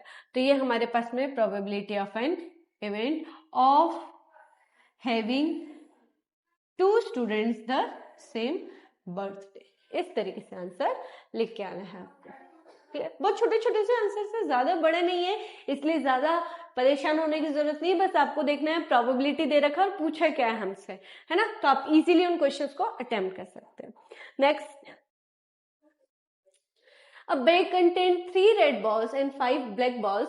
ठीक है, सो ball is drawn random from the bag, what is the probability? पहले तो आप लिखो टोटल नंबर ऑफ बॉल्स कितनी है आपके पास में? टोटल नंबर ऑफ बॉल्स कितनी है हमारे पास में? तो 3 रेड है, तो मैं इसे लिख रही हूँ 3R प्लस 5 ब्लैक है, तो टोटल कितनी बॉल्स है बेटा? 8 बॉल्स है हमारे पास में। टोटल आउटकम्स कितने हैं हमारे पास में? 8, क्योंकि एक आपके पास में बैग है, उसके अंदर 3 रेड कलर की भी और 5 ब्लैक कलर की भी है, तो टोटल मिलके कितनी बॉल्स हो गई? 8 बॉल्स है हमारे पास में। क्लियर? अब आपसे क्या पूछा? What is the probability that first, जब आप एक बॉल को निकाल रहे हो तो रेड होने के चांसेस कितने होंगे? तो यहां लिख देंगे हम probability of getting a red ball, a red ball. एक रेड बॉल होने के चांसेस क्या होंगे बेटा? तो पहले तो फॉर्मूला लिख लेते हैं, क्या होगा हमारे पास में? Favourable outcomes, favourable outcomes. हमेशा आप जब एग्जाम में ये क्वेश्चन अटेम्प्ट करेंगे तो फॉर्मूला लिख के आएंगे, फॉर्मूले के मार्क्स मिलते हैं आपको। Total number of outcomes. ठीक है बेटा, ये पूरा अपने को लिखना है। अब फेवरेबल आउटकम्स आपको क्या चाहिए? आपको चाहिए रेड कलर की बॉल, और रेड कलर कितने हैं हमारे पास में? 3 बॉल है।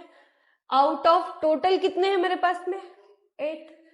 ये आंसर हो गया हमारे पास में। बस कितना आसान था, देखा। तो इस तरीके से कभी भी क्वेश्चन आ जाए तो आप लोग आराम से अटेम्प्ट कर सकते हो, इसमें कोई प्रॉब्लम नहीं है।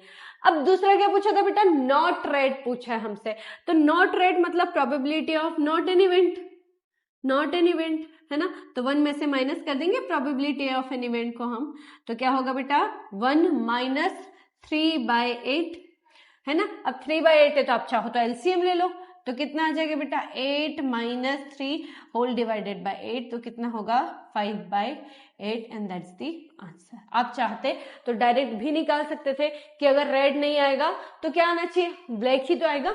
अगर रेड नहीं निकालना चाहते हो तो क्या आएगा, ब्लैक आएगा, और ब्लैक आने के चांसेस 5/8 थे।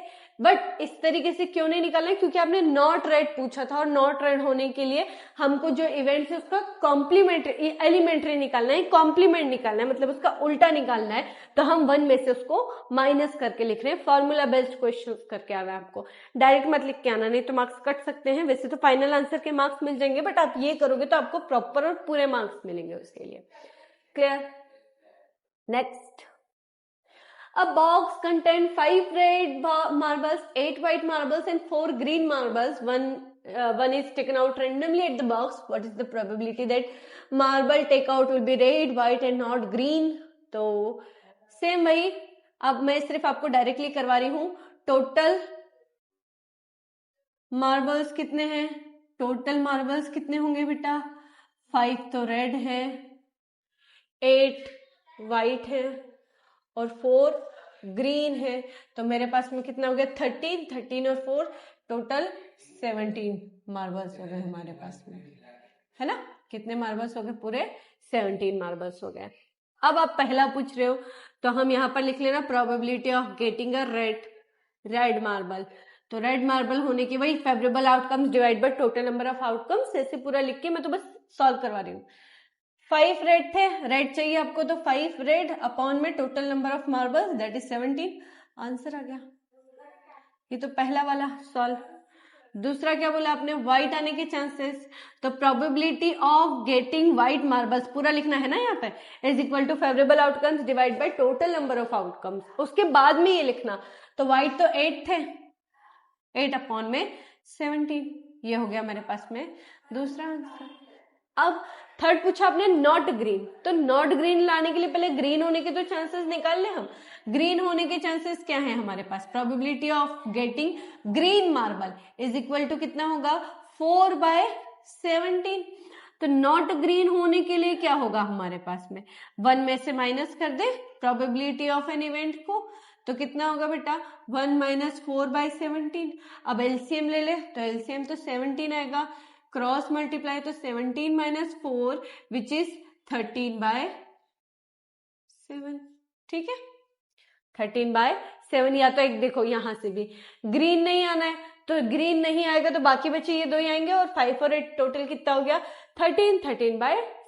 इस तरीके से भी क्वेश्चंस आ सकते हैं। तो आपको क्वेश्चन को समझना है कि क्या पूछ रहा है, नॉट ग्रीन पूछ रहा है, ग्रीन पूछ रहा है, या कोई अदर पूछ रहा है, जो भी आपको पूछ रहा है, बस आपको प्रोबेबिलिटी का देखना है। बहुत इजी है, ऐसा नहीं है कि बहुत टफ है, बहुत इजी, आप आराम से कर सकते हैं, ठीक है। तो अब ये कर लेना, नेक्स्ट करते हैं। A piggy bank contains 150 coins, 50 rupees 1 coins, 20 rupees 2 coins and 10 rupees 5 coins. If it's equally likely that 1 coin will fall out when the bank is turned upside down, what is the probability that coin is this? है ना, आपको जो भी दे रखा हम देखेंगे। हमको क्या दे रखा है, एक पिगी बैंक है। अब एक पिगी बैंक में बहुत सारे पैसे डले हुए हैं। अब क्या डले हुए हैं पहले ये देख लो कि नंबर ऑफ 50 पैसा कॉइन, 50 पैसा कॉइन्स कितने हैं ये हमारे पास में टोटल, ये है हमारे पास में 100। फिर नंबर ऑफ 1 रुपी कॉइन, 1 रुपए की कितने कॉइन है बेटा, तो ये लिखे, उसके आगे लिखे आपके पास में ना 50। ऐसे ही नंबर ऑफ 2 रुपीज कॉइन्स कितने हैं, 2 रुपए की कितने हैं 20 हैं। और इसे 5 रुपीज के कितने हैं, नंबर ऑफ 5 रुपीज कॉइन कितने हैं बेटा हमारे पास में, वो है टोटल 10। तो यहां से मेरे पास में टोटल नंबर ऑफ कॉइन्स कितने हो गए, ये लिखेंगे अपन, टोटल नंबर ऑफ कॉइन्स कितने हो गए बेटा हमारे पास में 100, 150, 170, 180, टोटल कितने हो गए? 180। अब मुझे बताओ, आप नहीं निकाल सकते थे क्या यहां से? उसने बोला व्हाट विल बी 5 पैसा कॉइन, 5 पैसा आने के लिए क्या प्रोबेबिलिटी बन जाएगी? 50 पैसा, 50 पैसा आने के लिए क्या? तो टोटल आउटकम्स तो मेरे पास में 180 है और फेवरेबल आउटकम्स 100 है, तो ये फाइनल आंसर नहीं है। कट करो इसको, ये कट होगा 5 टाइम्स और ये 9 टाइम्स। कितने चांसेस है बेटा? 5/9 के चांसेस होंगे। 2 के टेबल से कट कर दिया मैंने, है ना। नेक्स्ट क्या? Will be not a rupee 5 rupee coin, 5 रुपए का सिक्का नहीं होना चाहिए। तो पहले अगर सिक्का नहीं है 5 रुपए का, तो 5 रुपए होने के लिए क्या होना चाहिए? Probability of getting 5 rupees coin. 5 rupees coin मतलब 10 अपॉन में 180, इट मीन्स 1/18। तो not getting 5 rupee coin is equal to 1 minus probability of an event होगा बेटा, और वो होगा तो 1 माइनस 1 अपॉन में 18 which is 17/18, and that's the answer. समझ में आया ना आपको? 1 से माइनस कर दो, और अगर इसको हटाओगे तो वापस कितना बनेगा?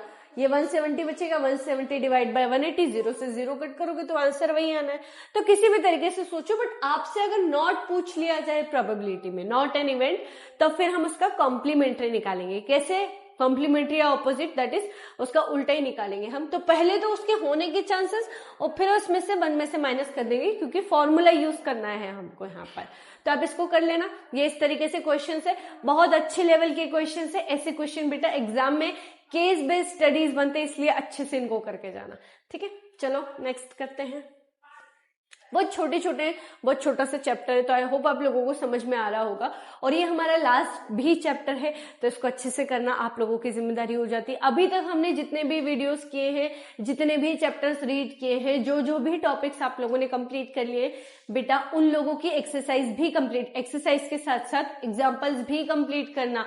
एग्जाम्पल्स भी एग्जाम में डायरेक्टली पूछ लिए जाते हैं, चाहे आप स्टेट बोर्ड से हो, चाहे आप सीबीएसई से हो, चाहे आप बेसिक हो, चाहे आप स्टैंडर्ड हो, कोई भी आप स्ट्रीम हो, जैसा भी आप मैथ्स ले रखा है आप लोगों ने क्लास 10th का।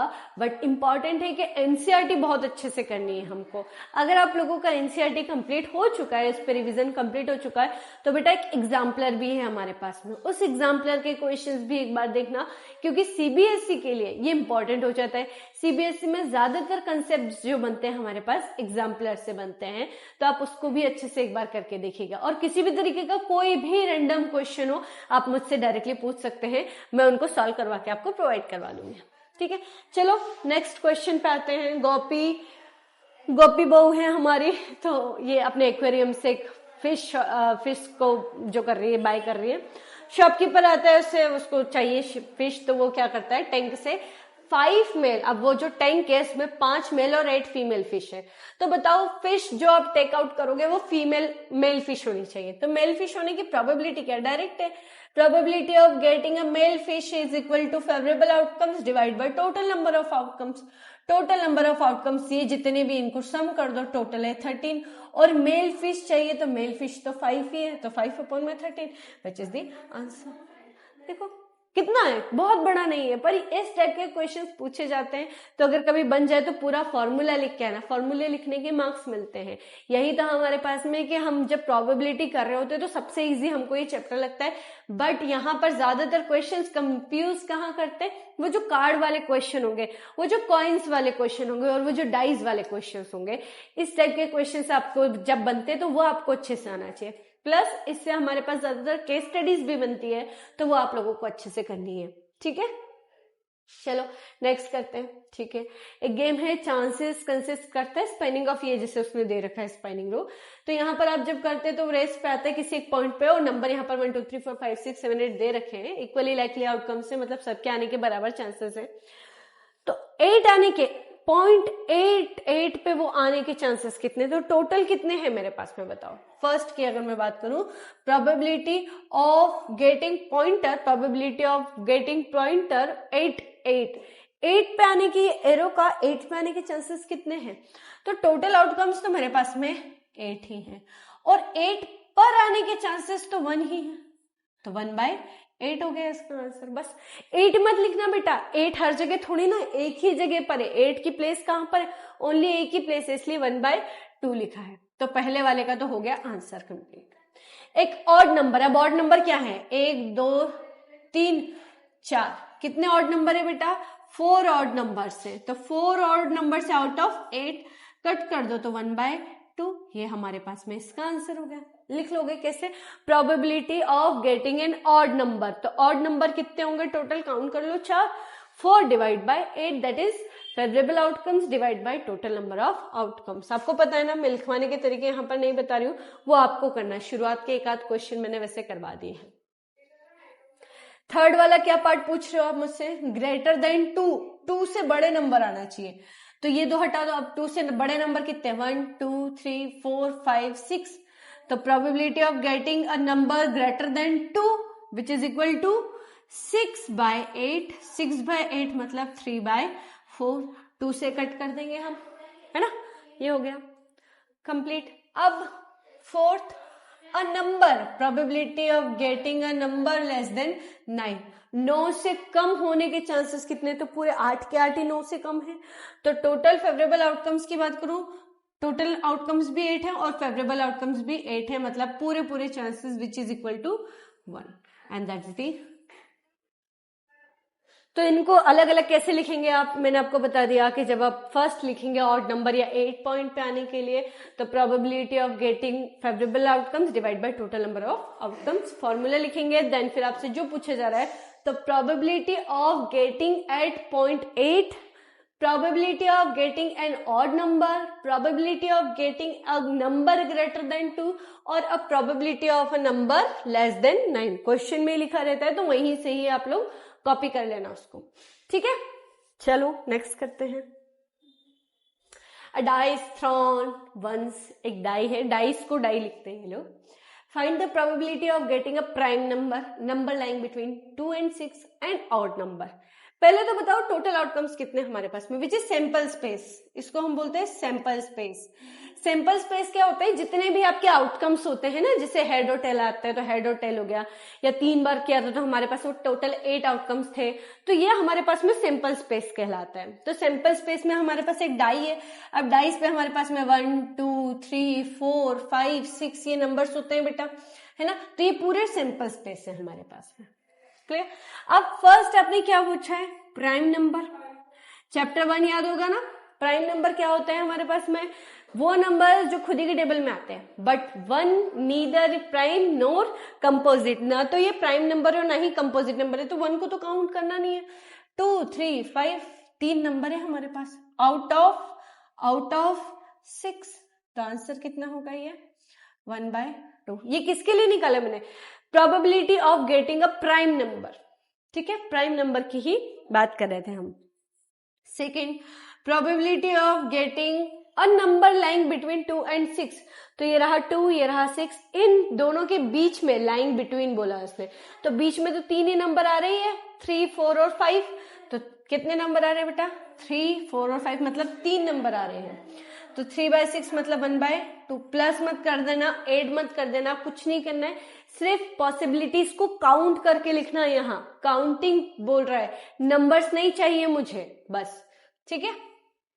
Third, probability of getting an odd number, odd number कितने, तो भैया 1 ऑड है, ऑड इवन तो पता है ना, ऑड है 1, 3 ऑड है, 5 ऑड है, तो हमारे पास में कितना हो जाएगा, हमारे पास 3 ही है, 3 इवन 3 ऑड, तो मेरे पास में कितना आंसर हो जाएगा 3/6, इट मीन्स 1/, तो सभी के आने के चांसेस 1/2 ही था, क्लियर, आंसर आ गया। तो देखो इस तरीके से क्वेश्चंस बनते हैं, बहुत छोटे छोटे से बनते हैं, आप लोग की बस एक थोड़ी सी मेहनत से ये चैप्टर आप बहुत अच्छे से कर सकते हो और अच्छे मार्क्स गैप भी कर सकते हो अपने एग्जाम में, ठीक है। चलो नेक्स्ट, हाँ आ गया हमारे पास कार्ड वाले क्वेश्चंस। क्या बोला है, एक कार्ड को वेल शफल्ड डेक है हमारे पास 52 कार्ड्स की, उसमें से एक कार्ड को आप बाहर निकालो, तो वो कार्ड रेड कलर का किंग होना चाहिए। तो मुझे बताओ, पहले तो आपके पास में टोटल कार्ड्स कितने हैं, 52 कार्ड्स हैं हमारे पास में, है ना। तो फर्स्ट अब मैं डायरेक्टली लिख रही हूं, आप लोग समझना यहां से, probability of getting a king of red colour, a king of red colour. इस तरीके से आपको लिखना है बेटा पूरा, है ना। अब टोटल तो 52 कार्ड्स है। अब यहां से समझो, आपने मुझसे क्या पूछा, किंग। मुझे पता है किंग तो 4 होते हैं, किंग होते हैं 4, जिसमें से 2 ब्लैक होते हैं और 2 रेड होते हैं, है ना। ऐसे आप अगर नहीं आ रहा है तो आप इसको ऐसे सेपरेट करके लिख लेना। आपने मुझसे रेड कलर के किंग की बात करी थी, तो रेड कलर का किंग तो सिर्फ 2 ही होता है, 4 नहीं लिखूंगी मैं। क्यों? क्योंकि आपने मुझे स्पेसिफाई कर दिया कलर से रिलेटेड। तो मुझे यहाँ कितने लिखना पड़ेंगे, ओनली 2। कितने लिखेंगे हम, 2। और 2 से कट कर दो, इसको डिवाइड करना पड़ेगा। तो यहां से मेरे पास में कितना बन जाएगा, 26, 1/26, which is the answer. First का हो गया कंप्लीट हमारे पास। समझ में आया ना। किंग 4 तरीके के थे, पर कलर वाइज बात कर रहे हैं आप मुझसे, तो 2 ब्लैक और 2 रेड होते हैं, तो हमको 2 रेड ही लेना है, ब्लैक नहीं पूछा गया था। इसलिए अगर कलर नहीं पूछता, ओनली किंग पूछता कि बताओ किंग होने के चांसेस कितने होते, तो मैं टोटल 4 लेती, क्योंकि 4 टाइप्स के किंग होते हैं। फिर नेक्स्ट बोला अ फेस कार्ड। मैंने आपको क्या बताया था बेटा, टोटल कितने फेस कार्ड होते हैं, ऐसे कार्ड जिन पे हमारे पास में क्या होना चाहिए, फेस होता है। तो मैंने आपको बताया था ना 3 3 3 3, तो ये टोटल कितने थे, 12, जिसमें जेक, क्वीन और किंग थे। अब जेक, किंग और क्वीन हमारे पास में 3 कार्ड्स होते हैं। अब ये तीनों कार्ड्स क्लब में भी आ रहे थे, तीनों कार्ड्स स्पेड में भी आ रहे थे, तीनों हार्ट में भी आ रहे थे, और तीनों ही डायमंड में भी आ रहे थे, मतलब हर टाइप के कार्ड में ये थे। तो टोटल कितने कार्ड्स थे मेरे पास में, 12 कार्ड्स थे। ठीक है, अब इसको कट कर देते हैं आप, तो 2 के टेबल से कट करें तो 6 टाइम्स, ये करेंगे तो 26 टाइम्स। इसको और कट कर दो तो 3/13 हो जाएगा। क्या आंसर आ गया इसका, सेकेंड वाले का। थर्ड, रोमन है तो एग्जाम में रोमन ही लिख के आना बेटा, पॉइंट्स का ध्यान रखना। जैसे मैंने तो यहाँ पर एज इट इज लिख दिया था, बट अगर ये रोमन है तो इसको रोमन ही चलने देना, है ना। एग्जामिनर को आप डिस्ट्रैक्ट नहीं करना। अ रेड फेस कार्ड। अभी तो टोटल मेरे पास में 3 फेस कार्ड थे, दैट इज जेक, क्वीन और किंग। अब इनके भी टाइप्स थे मेरे पास में, 3 रेड थे, 3 रेड थे और 3 और रेड थे, क्योंकि एक तो 3 हार्ट के थे और 3 डायमंड के थे, डायमंड के थे ना हमारे पास में। टोटल 12 थे हमारे पास में। आप लोग वापस से जाना, वो कार्ड्स का जो मैंने पिक्चर दिखाया था उसमें देखना। 3 तो हमारे पास में किसके थे बेटा, 3 तो हमारे पास में ब्लैक, फिर 3 अगेन ब्लैक, मतलब स्पेड के और क्लब के थे। तो आपने मुझसे रेड पूछा, तो रेड कौन कौन सा था, हार्ट होता है और डायमंड होता है।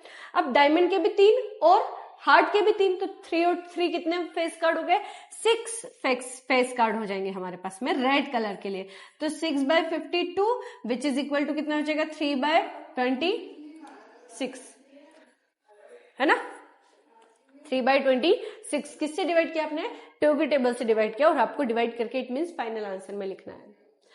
अ जेक ऑफ हार्ट्स। हार्ट्स के कितने कार्ड होते हैं हमारे पास में, जेक ऑफ हार्ट्स पता है ना, वो जो वही जोकर जिसकी बात कर रहे थे हम, जे। पर आपने जेक किसका पूछा, जेक भी 4 होते हैं हमारे पास में, पर इन 4 में से कौन सा वाला स्पेसिफाई कर दिया आपने, कौन सा वाला जेक चाहिए हमको, हार्ट का जेक चाहिए। और हार्ट का जेक एक ही होता है, डबल तो कुछ भी नहीं होते कार्ड्स हमारे पास में, तो ये होता है, बस आंसर आ गया वो। फिफ्थ क्या बोला, a spade, probability of getting a spade. Total तो 52 कार्ड्स। अब स्पेड क्या पूछा आपने, आपने मुझसे फेस कार्ड पूछा, एस पूछा, नंबरिंग कार्ड्स पूछे, नहीं पूछे, तो ऐसे स्पेड कितने हैं मेरे पास में, तो ये टोटल तो मेरे पास में 13 होते हैं। कितने होते हैं बेटा टोटल स्पेड, 13 होते हैं। अब स्पेड की जगह चाहे आपसे वो क्लब पूछ लेता, डायमंड पूछ लेता, कुछ भी पूछे, वो टोटल नंबर में 13 होते हैं।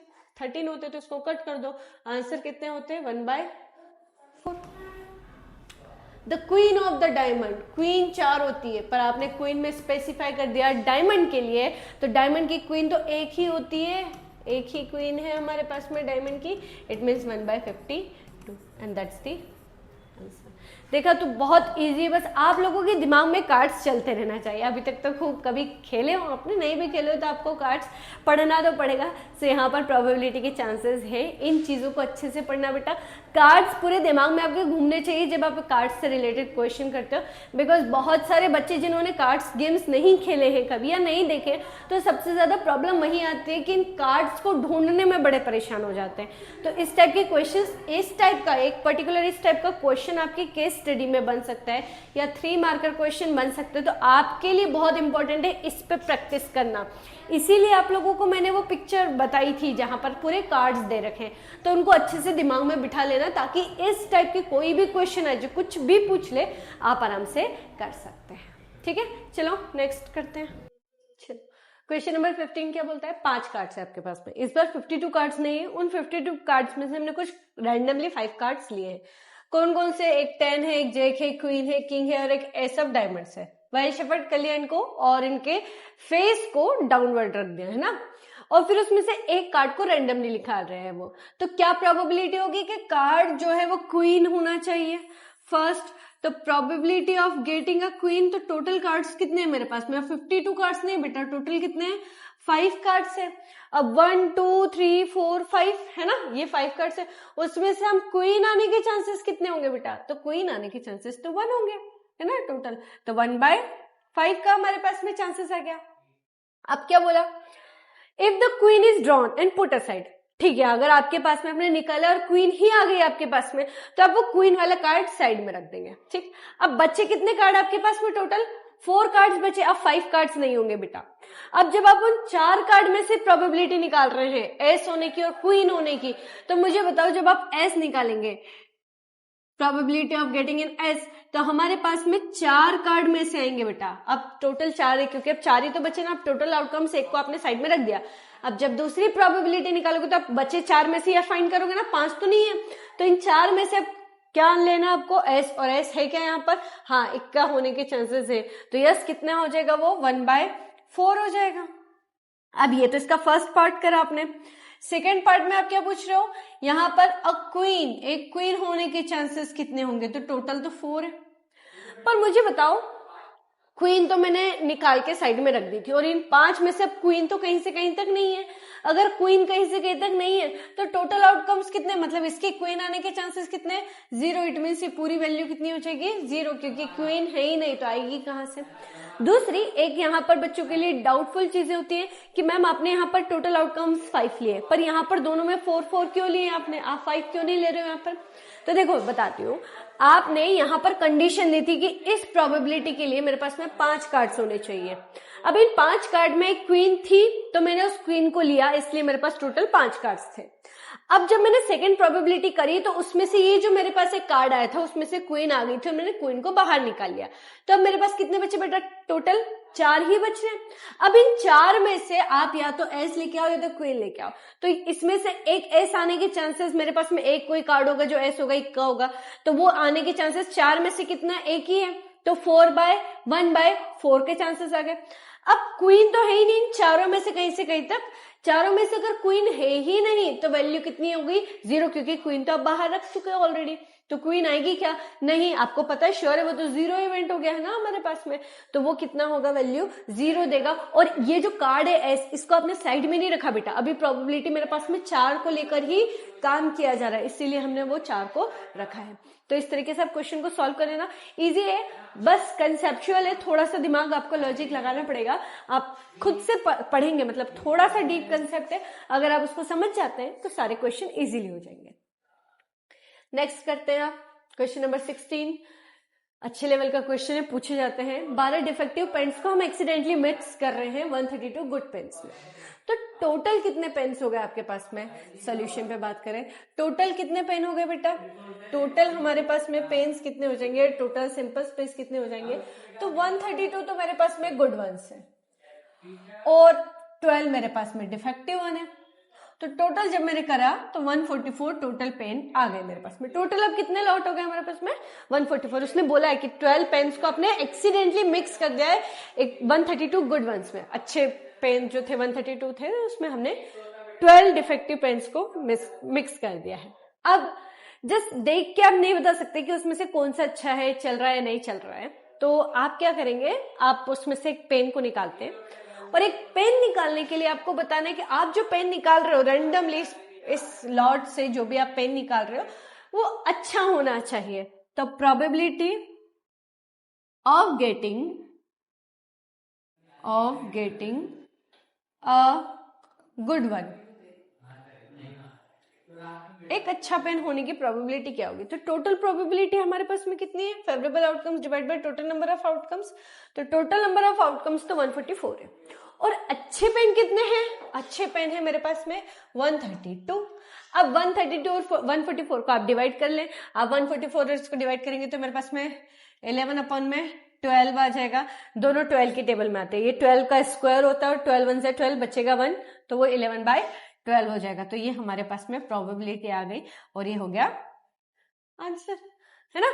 समझ में आया? बहुत इजी था, ऐसे तो कोई क्वेश्चन नहीं था कि बहुत टफ और बहुत घुमा फिरा के दे रखा है। बस एक बार अगर आपने इस ध्यान से इस कंसेप्ट को समझ लिया तो आपको सारे क्वेश्चन इजीली आ जाएंगे, क्योंकि सारे क्वेश्चन सिमिलर कंसेप्ट पे ही है। बहुत ज्यादा इसमें कॉम्प्लेक्सिटी नहीं है, इसलिए डायरेक्ट क्वेश्चन बन के आ सकते हैं। ठीक है, चलो नेक्स्ट पे आते हैं। 17 A lot of 20 bulbs contained 4 defective। अच्छा, यहां पढ़ने में ध्यान रखना, पिछले क्वेश्चन में इससे पहले जो हमने किया था उसमें 132 गुड वंस थे और उसमें एक्सीडेंटली 12 पेन अलग से आपने ज्वाइन कर दिए थे, तो टोटल हो गया था। पर इसमें बोला है कि आपके पास में टोटल 20 बल्ब है जिसमें वो कंटेन कर रहा है, ऑलरेडी उसमें रखे हुए हैं, आपने अलग से नहीं मिलाए, मिक्स नहीं किए, ऑलरेडी उसमें रखे हुए कंटेन है। कितने बल्ब है? 4 डिफेक्टिव बल्ब है। तो मेरे पास में टोटल बल्ब कितने हैं बेटा? टोटल बल्ब्स 20 है, जिसमें से गुड वन कितने हैं? अच्छे कितने हैं होंगे बताओ? अच्छे तो वो होंगे ना कि डिफेक्टिव को हटा दो, तो 20 में से 4 माइनस कर दे तो डिफेक्टिव हटा दे तो कितने बचेंगे? 16 अच्छे होंगे। और डिफेक्टिव कितने होंगे हमारे पास में? तो डिफेक्टिव हमारे पास में 4 है। अच्छे में से कितने? गुड वन कितने हैं? तो गुड वन हमारे पास में, गुड वन क्या लिखा है? एक ही होगा। गुड बल्ब 16 और जो डिफेक्टिव है वो 4 है। अब आप रैंडमली एक बल्ब को ड्रॉ कर रहे हो तो what is the probability that bulb is defective? First आपको बोला गया है कि ये हमारे पास में डिफेक्टिव होना चाहिए। तो first probability of getting a defective bulb, मैं लिख नहीं रही हूँ पूरा, ऐसा ही लिख रही हूँ बस, defective bulb is equal to कितना होगा बेटा? Favourable outcomes divide by total number of outcomes. अब टोटल नंबर ऑफ आउटकम्स तो मेरे पास में 20 है एंड डिफेक्टिव होने के चांसेस कितने हैं उसके? 4। तो 4 से कट कर देंगे तो आंसर कितना आया? 1/5। क्लियर? सपोज क्वेश्चन इसी का सेकंड पार्ट बोल रहे, सपोज आपने जो बल्ब निकाला वो डिफेक्टिव नहीं था और उसको रिप्लेस भी नहीं करा मैंने, मतलब डिफेक्टिव नहीं था इट मीन्स अच्छा वाला बल्ब होगा, और उसको मैंने रिप्लेस भी नहीं किया। रिप्लेस नहीं किया इट मीन्स उस 20 के लॉट में से जब मैंने एक निकाला तो उसके बदले में मैंने कुछ नहीं रखा। अब कितने बच गए बेटा? अभी जैसे हमने इससे प्रीवियस क्वेश्चन किया था वैसे ही है। अब वो ना तो डिफेक्टिव निकला मतलब अच्छा निकला, और उसे रिप्लेस भी नहीं किया गया। मतलब एक शॉपकीपर है, लेट अस सपोज एक शॉपकीपर है, उसके पास में 20 बल्ब का सेट है।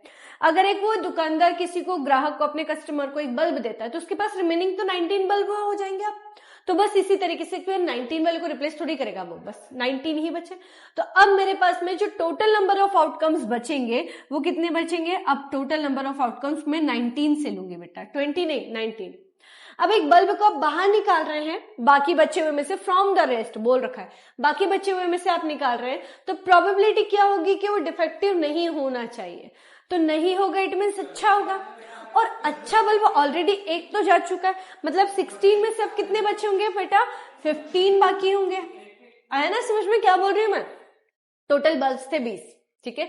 तो 20 से अब हमारे पास में 20 से बच गए 19, और जब आपने एक बल्ब को बेच दिया या वो बाहर कर दिया उस बल्ब को, तो वो बल्ब अच्छा था, डिफेक्टिव नहीं था। तो मेरे पास टोटल अच्छे बल्ब कितने थे? गुड वंस कितने थे? 16 थे, उसमें से एक चला गया तो कितने बचे होंगे बेटा? 15 बचे होंगे। तो इन 15 में से ही तो निकाल रहा होगा, तो अच्छे आने की प्रोबेबिलिटी कितनी है? 15/19। थोड़ा सा कॉम्प्लेक्सिटी है, बट अगर आप खुद ध्यान से उस चीजों को समझोगे समझ में आ जाएगा। क्लियर? ये समझ में आया हमारे पास में कि क्या पूछ रहा था। आगे चलते हैं नेक्स्ट क्वेश्चन पे। A box contain 90 discs which are number from 1 to 90। अगर एक डिस्क को आप निकाल रहे हैं रेंडमली तो प्रोबेबिलिटी बताना है कि 2 डिजिट नंबर होगा, 1 से लेके 90 तक उसमें मार्किंग कर रखी है। तो 1 2 3 4 5 6 7 8 और 9 टिल 10 to 90। ठीक, अब मेरे पास में बताओ टोटल आउटकम्स कितने हैं? टोटल नंबर ऑफ आउटकम्स कितने होंगे हमारे पास में? तो टोटल नंबर ऑफ आउटकम्स तो 90 ही है, पूरी टोटल डिस्क तो 90 है। अब आपसे पूछा है 2 digit number, probability of getting a 2 digit number, कहां से कहां तक हो रहा है? तो बेटा देखो ये 2 डिजिट नंबर तो 10 से लेके 90 तक हो रहा है और ये टोटल 90 है। अब इन 90 में से ये 1 डिजिट नंबर तो टोटल 9 तक ही है, तो इस 90 में से हम क्या करेंगे, 90 में से 9 नंबर्स को माइनस कर दो। ये 9 1 2 3 4 5 6 ये है, ये नंबर है, तो पूरे 90 में से 9 को कम कर दो तो कितने आ जाएंगे मेरे पास में, 81। ये 81 मेरे पास में क्या होंगे, total 2 digit number out of कितने में से होंगे बेटा ये हमारे पास में, तो ये पूरे होंगे मेरे पास में 90 में से। कितने होंगे बेटा, 90 में से होंगे। तो अगर मैं इसको कट करना चाहूं तो दोनों ही 9 की टेबल में आते हैं, तो ये हो जाएगा 9/10 फर्स्ट का आंसर। आए समझ में कैसे करना है हमको, कि जो भी आपसे पूछा वो कर लेंगे। अब परफेक्ट स्क्वायर नंबर सेकंड के लिए, probability of getting a perfect square number. Perfect square क्या क्या होता है, 1 अपने आप में एक परफेक्ट स्क्वायर है, 1 2 का स्क्वायर 4, 3 का स्क्वायर 9, 4 का स्क्वायर कितना होगा बेटा 16, 5 का स्क्वायर 25, 6 का 36, 7 का 49, 8 का 64, 9 का 81 और 10 का 100 होता है, पर 100 तक तो जाना ही नहीं है। तो कितने नंबर हो गए टोटल मेरे पास में, टोटल हो गए 9 नंबर, है ना, 9 तक का ही हमारे पास में स्क्वायर चलेगा। तो परफेक्ट स्क्वायर नंबर कितने हो गए टोटल 9 आउट ऑफ 90, तो कितना होगा ये 1/10, है ना, 1/10। A number which is divisible by 5। अब मुझे बताओ 5 से डिविजिबल होने वाले नंबर इसमें कितने होंगे, तो 5 की टेबल चलानी है हमको, है ना, 5 की टेबल। पहला नंबर होगा 5, फिर 10, 15, 20, फिर होगा 25, 30, फिर होगा 35, 40। ये सारे किससे डिविजिबल है, ये सारे ही नंबर मेरे पास में 5 से डिविजिबल है। 55 60, 65 70, 75 80, 85 90, बस 90 से आगे तो जा ही नहीं रहा हमारे पास में। तो आप देखो 50 तक तो 5 की टेबल हो गई, तो 10 नंबर्स तो ये हो गए, 11 12 13 14 15 16 17 18, टोटल कितने नंबर हो गए बेटा हमारे पास में, टोटल 18 नंबर है आउट ऑफ 90। तो ये मेरे पास में कितने टाइम्स आ जाएगा बेटा, ये हो जाएगा 2/10, 9 की टेबल से कट करेंगे और इसको कट करेंगे तो 1/5 आंसर आ जाएगा। Hence this is the answer. तो आप लोगों को समझ में आया ना कैसे करना है। हम लोगों को अगर 2 डिजिट नंबर पूछेगा तो पहले तो देख लो 2 डिजिट नंबर कितने, टोटल तो 90 थे और 9 तक तो 1 डिजिट नंबर ही है हमारे पास में, सिंगल डिजिट नंबर है। तो 10 से लेके 90 तक हो गए टोटल 81 नंबर्स। क्लियर। फिर आपसे उसने पूछा परफेक्ट स्क्वायर, तो परफेक्ट स्क्वायर क्या होता है 1 4 9, है ना, 25 16 64 36 49 84 81, ये सब हमारे पास में से टोटल कितने होंगे, तो 9 नंबर्स ऐसे होंगे जिनके परफेक्ट स्क्वायर हो सकते हैं, तो वो 1/10। And the number divisible by 5, तो 5 की टेबल काउंट कर लो 90 तक का, तो वो हमारे पास में पूरे नंबर्स बचेंगे। तो हेंस इस तरीके से हमको क्वेश्चंस को अटेम्प्ट करना। अब आप लोगों को समझ में आ गया होगा कि किस तरीके से प्रोबेबिलिटी करना और कितना इजी चैप्टर है, सबसे ज्यादा इजी चैप्टर यही है हमारे पास में, ठीक है।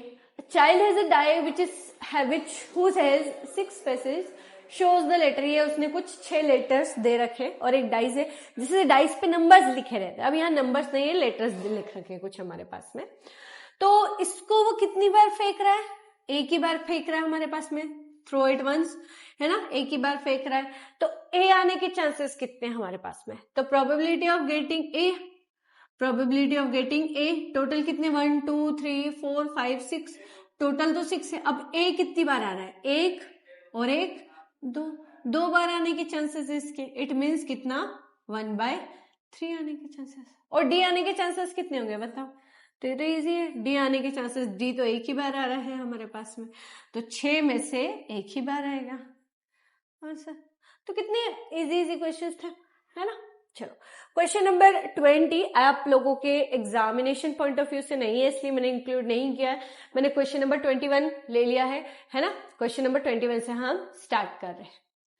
अच्छा, इस तरीके का क्वेश्चन हम ऑलरेडी करके आ चुके थे, तो मैं आपको बता देती हूँ कि कैसे करना है। वैसे तो सारे इजी थे, आप चाहो तो ये कर सकते हो, बट मैं फिर भी बता देती हूँ आपको। एक लॉट कंसिस्ट कर रहा है 144 बॉल पेन्स ऑफ विच, जिसमें से 20 डिफेक्टिव है, ठीक है। तो टोटल कितने बेटा, टोटल हमारे पास में 144 है। इसमें से डिफेक्टिव कितने हैं? डिफेक्टिव आपके पास में 20 है, तो गुड वन कितने होंगे? अच्छे वाले कितने होंगे बताओ? पेन कितने अच्छे होंगे? तो यहां से 124 इतने पेन होंगे जो अच्छे होंगे, गुड वन होंगे। नूरी एक पेन खरीदती है, कब खरीदेगी? अगर वो अच्छा होगा, और नहीं खरीदेगी अगर डिफेक्टिव होगा। तो एक शॉपकीपर उसको रेंडमली एक पेन दे देता है, तो बताओ वो खरीदेगी या नहीं खरीदेगी? तो खरीदने के चांसेस क्या है बेटा? Probability that she will buy a pen, तो पेन अगर अच्छा होगा तो अच्छा होगा। इट मीन्स 124 लॉट में से चाहिए 144। कट कर दो इसको 2 की टेबल से, ये आ जाएगा मेरे पास में 62, ये आ जाएगा मेरे पास में 72। अगेन इसको कर दो 31 और ये आ जाएगा 36। ये इसकी प्रोबेबिलिटी आ जाएगी। क्लियर? और अगर नॉट ही नॉट आ गया हमारे पास में, नहीं खरीदेगी, तो probability of not an event क्या होगा बेटा? 1 में से माइनस कर दे प्रोबेबिलिटी ऑफ एन इवेंट को, तो हमारे पास में कितना आएगा? 1 माइनस 31/36। एलसीएम तो 36 का आया, 36 में से 31 जाएगा तो मेरे पास में टोटल 5/36 बनेगा, and which is the. Clear? तो इस तरीके से क्वेश्चंस करना है। ऐसे क्वेश्चंस जितने भी डिफेक्टिव पेन वाले हैं या डिस्क वाले हैं या जो भी लॉट वाले हैं, बल्ब वाले, इस तरीके के क्वेश्चन आते हैं एग्जाम में, इसलिए कई सारे टाइप्स ऑफ क्वेश्चन दे रखे हैं। आपको हर तरीके का क्वेश्चन आना चाहिए। इतना तो हम प्रैक्टिस कर चुके, तो आई होप आप लोगों को समझ में आ गया होगा इतना तो। चलो नेक्स्ट करते हैं। क्वेश्चन नंबर 22 करने से पहले एक एग्जाम्पल दे रखा था उन्होंने एज ए रेफरेंस के एग्जाम्पल 13 में वो क्वेश्चन है, उसके आगे के उन्होंने फर्दर सॉल्व करने के लिए बोला था। तो मैंने यहां पर एक काम किया कि मैंने एग्जाम्पल नंबर 13 को भी ऐड कर लिया। ठीक है, 2 डाइज है। क्या है? 2 डाइज है, एक ब्लू है और एक ग्रे है। ठीक, एक ब्लू है और एक ग्रे है, दोनों को एक साथ एक ही बार फेंका जाता है। तो कुछ पॉसिबल आउटकम्स दे रखे हैं उन्होंने। Write down the probability that the sum of 2 numbers appearing on the top of the dice is 8, 13, less than 12 और equal to 12। तो अब इसको देखो कैसे करना है हमको। अब सबसे पहले तो आप क्या करोगे? आपको सारे पॉसिबल आउटकम्स लिखने हैं उसके लिए। ठीक है, एक ब्लू है और एक ग्रे है, तो पॉसिबल आउटकम्स डाइस पे क्या होते हैं? 6। तो हमारे पास में देखो 1, ऐसे टेबल बना लो क्योंकि उन्होंने भी वैसे टेबल दे रखी है। तो 1, 2, 3, 4, 5 और 6, ऐसे हम इधर भी बना लेते हैं। ठीक है, इसको मैं ऐसे लाइन से ही शेप बना देती हूँ तो ज्यादा आसान रहेगा मेरे लिए भी। ठीक है, तो बेटा बेसिकली ऑर्गेनाइजेशन के इंपॉर्टेंस जो होता है कोऑर्डिनेशन होता है, रोल क्लियर होते हैं कि बेटा एडॉप्शन टू चेंज होता है और एक्सपेंशन। ठीक है, इस तरीके से मैं कुछ लाइन बना देती हूँ ताकि ये टेबल्स आपको भी ध्यान में रहे कि हमको किस किस तरीके के कॉम्बिनेशंस लेने हैं। 2 ये हो गया, 3 है ना, फिर ये 4, फिर ये 5 और लास्ट में 6 हो गया हमारे पास में। तो ये 1 का कॉलम हो गया, ये 2 का कॉलम हो गया हमारे पास में, ये 3 का कॉलम हो गया हमारे पास में, ये 4 का कॉलम हो गया हमारे पास में, ये 5 का हो गया, and the last one is 6। ये 6 के लिए हो जाएगा हमारे पास में कॉलम। ठीक है, अब समझो यहाँ पर डाइजेज है, ये 1, 2, 3, 4, 5 और ये 6। ऐसे यहाँ पर 1, 2, 3, 4, 5 और 6, क्योंकि आपने मुझसे पूरे पॉसिबल आउटकम्स पूछे। तो 1 और 1 का कॉम्बिनेशन यहाँ 1, 1 बनेगा बेटा, 1 का 2 के साथ कॉम्बिनेशन, 1 का 3 के साथ कॉम्बिनेशन, 1 का 4 के साथ कॉम्बिनेशन, 1 का 5 के साथ कॉम्बिनेशन और 1 का 6 के साथ कॉम्बिनेशन। ये जो है एक तरीके से 1 कांस्टेंट रखेंगे और फिर उसका सबके साथ पेयर बना लेंगे। ऐसे ही हम 2 का कॉम्बिनेशन करेंगे 1 के साथ, 2 का 2 के साथ, 2 का कॉम्बिनेशन 3 के साथ, 2 के साथ 4 भी आ सकता है, 2 के साथ 5 भी आ सकता है और 2 के साथ 6 भी आ सकता है। ये कैसे लिख रहे हैं बेटा? हम ऐसे लिख रहे हैं कि 2 डाइस है आपके पास में, 2 डाइस को फेंक रहे हो आप, तो एक फर्स्ट डाइस पे ओनली नंबर 1 ही आ रहा है। अगर 1 आ रहा है तो हो सकता है दूसरे पे 1 आया, अगर 1 ही आ रहा है तो हो सकता है उस पे सेकंड वाले पे 2 नंबर अपीयर हो, 3 हो, 4 हो, ऐसे सारे पॉसिबल आउटकम्स लिख रहे हैं हम। तो देखो यहाँ से ये हो गया 3, 1, ये हो गया 3, 2, ये हो गया 3, 3, है ना, ऐसे ही हो गया 3, 4, ये हो गया 3, 5 और ये हो गया 3, 6। ऐसे यहां से लिख लो 4, 1, 4, 2, 4, 3, 4, 4, 4, 5 एंड 4, 6। ठीक है। ऐसे यहाँ से 5 1 पूरे आपको बताना है क्योंकि एग्जाम्पलर में दे रखा है ये सारे क्वेश्चंस को।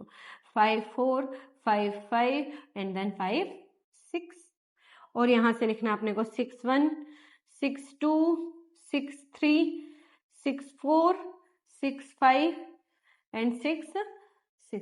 आप लोगों को मैंने बताया था स्टार्टिंग में अगर 2 डाइजेस होंगे तो टोटल पॉसिबल आउटकम्स कितने बनना चाहिए बेटा, तो एक पे हमारे पास में कितना होता है 6 और अगर आप 2 बार कर रहे हो तो टोटल मेरे पास में 36 आउटकम्स आने चाहिए। तो काउंट कर लो, ये पूरे जो दिख रहे हैं आपको पूरे टोटल 36 आउटकम्स ही होंगे। ठीक है, अब आपने क्या बोला, अब आपने जो अब मुझसे जो पॉसिबिलिटीज पूछी आपने, मैं उनको करूंगी। प्रोबेबिलिटी फाइंड करना है that the sum of the two numbers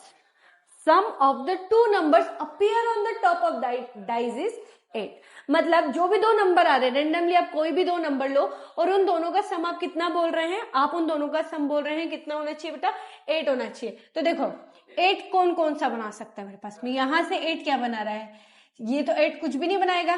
ठीक है, 4 5 कुछ नहीं बना रहा। यहां पर 8 क्या बना रहा है, 4 to 6 5 to 7 6 और 2, ये एक हमारे पास में है जो 8 बना लेगा। इसके बाद में क्या बनाएगा, 8 ये बना लेगा बेटा, यहां से 8 ये बना लेगा, 5 3 8 ये बना लेगा और 6 और 2 ये बना लेगा। बस इतने ही पॉसिबल आउटकम्स चल रहे हैं हमारे पास में। कितने हैं, 1 2 3 4 और 5। तो probability of getting the sum of 2 numbers is 8 is 5 out of 36। खत्म आंसर। सेकेंड आपसे बोला उन्होंने कि सम कितना होना चाहिए, probability of getting some is 13 होना चाहिए हमारे पास में। तो 13 कहां पर आ सकता है बेटा, ये तो 8 था, ये भी 8 है। अब इसके बाद देखो तो ये तो 9 आ जाएगा, ये हो जाएगा 10, ये हो जाएगा 11 और 6 और 6 हो गया 12। तो 13 तो कभी भी नहीं आ सकता मेरे पास क्योंकि मैक्सिमम ही 6 और 6 है और 6 और 6 का सम ही 12 होता है। तो 13 आने के चांसेस कितने हो जाएंगे, 0। इट मीन्स पूरी वैल्यू कितनी हो गई, 0। Third, probability of getting the sum of less than और इक्वल टू 12। तो देखो 6 और 6 12 होता है, तो टोटल ही पूरे 36 आउटकम्स ही आएंगे 36 में से। तो कट कर दो तो आंसर कितना हो गया, 1। इस तरीके से इस क्वेश्चन को अटेम्प्ट करना था। तो देखो इस तरीके से अगर कभी भी पूछे आपसे तो पहले पूरे टोटल आउटकम्स लिख लेना है ना, जो जो भी पूछा जाए उसके अकॉर्डिंग। ये हो गया। अब इसी से ही बेस्ड हमारे पास में इसका एक नेक्स्ट क्वेश्चन है, दैट इज हमारे पास क्वेश्चन नंबर 22। तो उसी ने रिफर कर रखा था कि आपको उसको देख के टेबल बनानी है। तो मैं आपको सिर्फ एक क्वेश्चन करके बता देती हूँ, फिर आप ये पूरी टेबल खुद से कंप्लीट करना। इवेंट करना है सम ऑन 2 डाइजेस, सम ऑन 2 डाइजेस, 2 डाइजेस पे सम 2 आना चाहिए। तो किन्हीं भी 2 डाइजेस पे सम 2 कब आएगा, देखो 2 कब आएगा, सिर्फ यही आएगा 1 + 1 2। और कहाँ 2 आ रहा है, और कहीं पर भी 2 नहीं आ रहा है। तो मेरे पास में कितने चांसेस है, ओनली 1। 36 में से सिर्फ एक ही ऐसा पेयर होगा जो मुझे क्या देगा, 2 देगा सम। ऐसे अगर मैं 3 की बात करूं तो 3 कहाँ कहाँ होगा बेटा, तो 3 कब आ सकता है मेरे पास में, एक तो ये होगा 2 + 1 3 देगा, और एक क्या होगा 2, 1 और एक होगा 1, 2। तो बस यही 3 देगा, और कहीं पर भी मेरे पास में 3 का सम आ रहा है क्या, नहीं।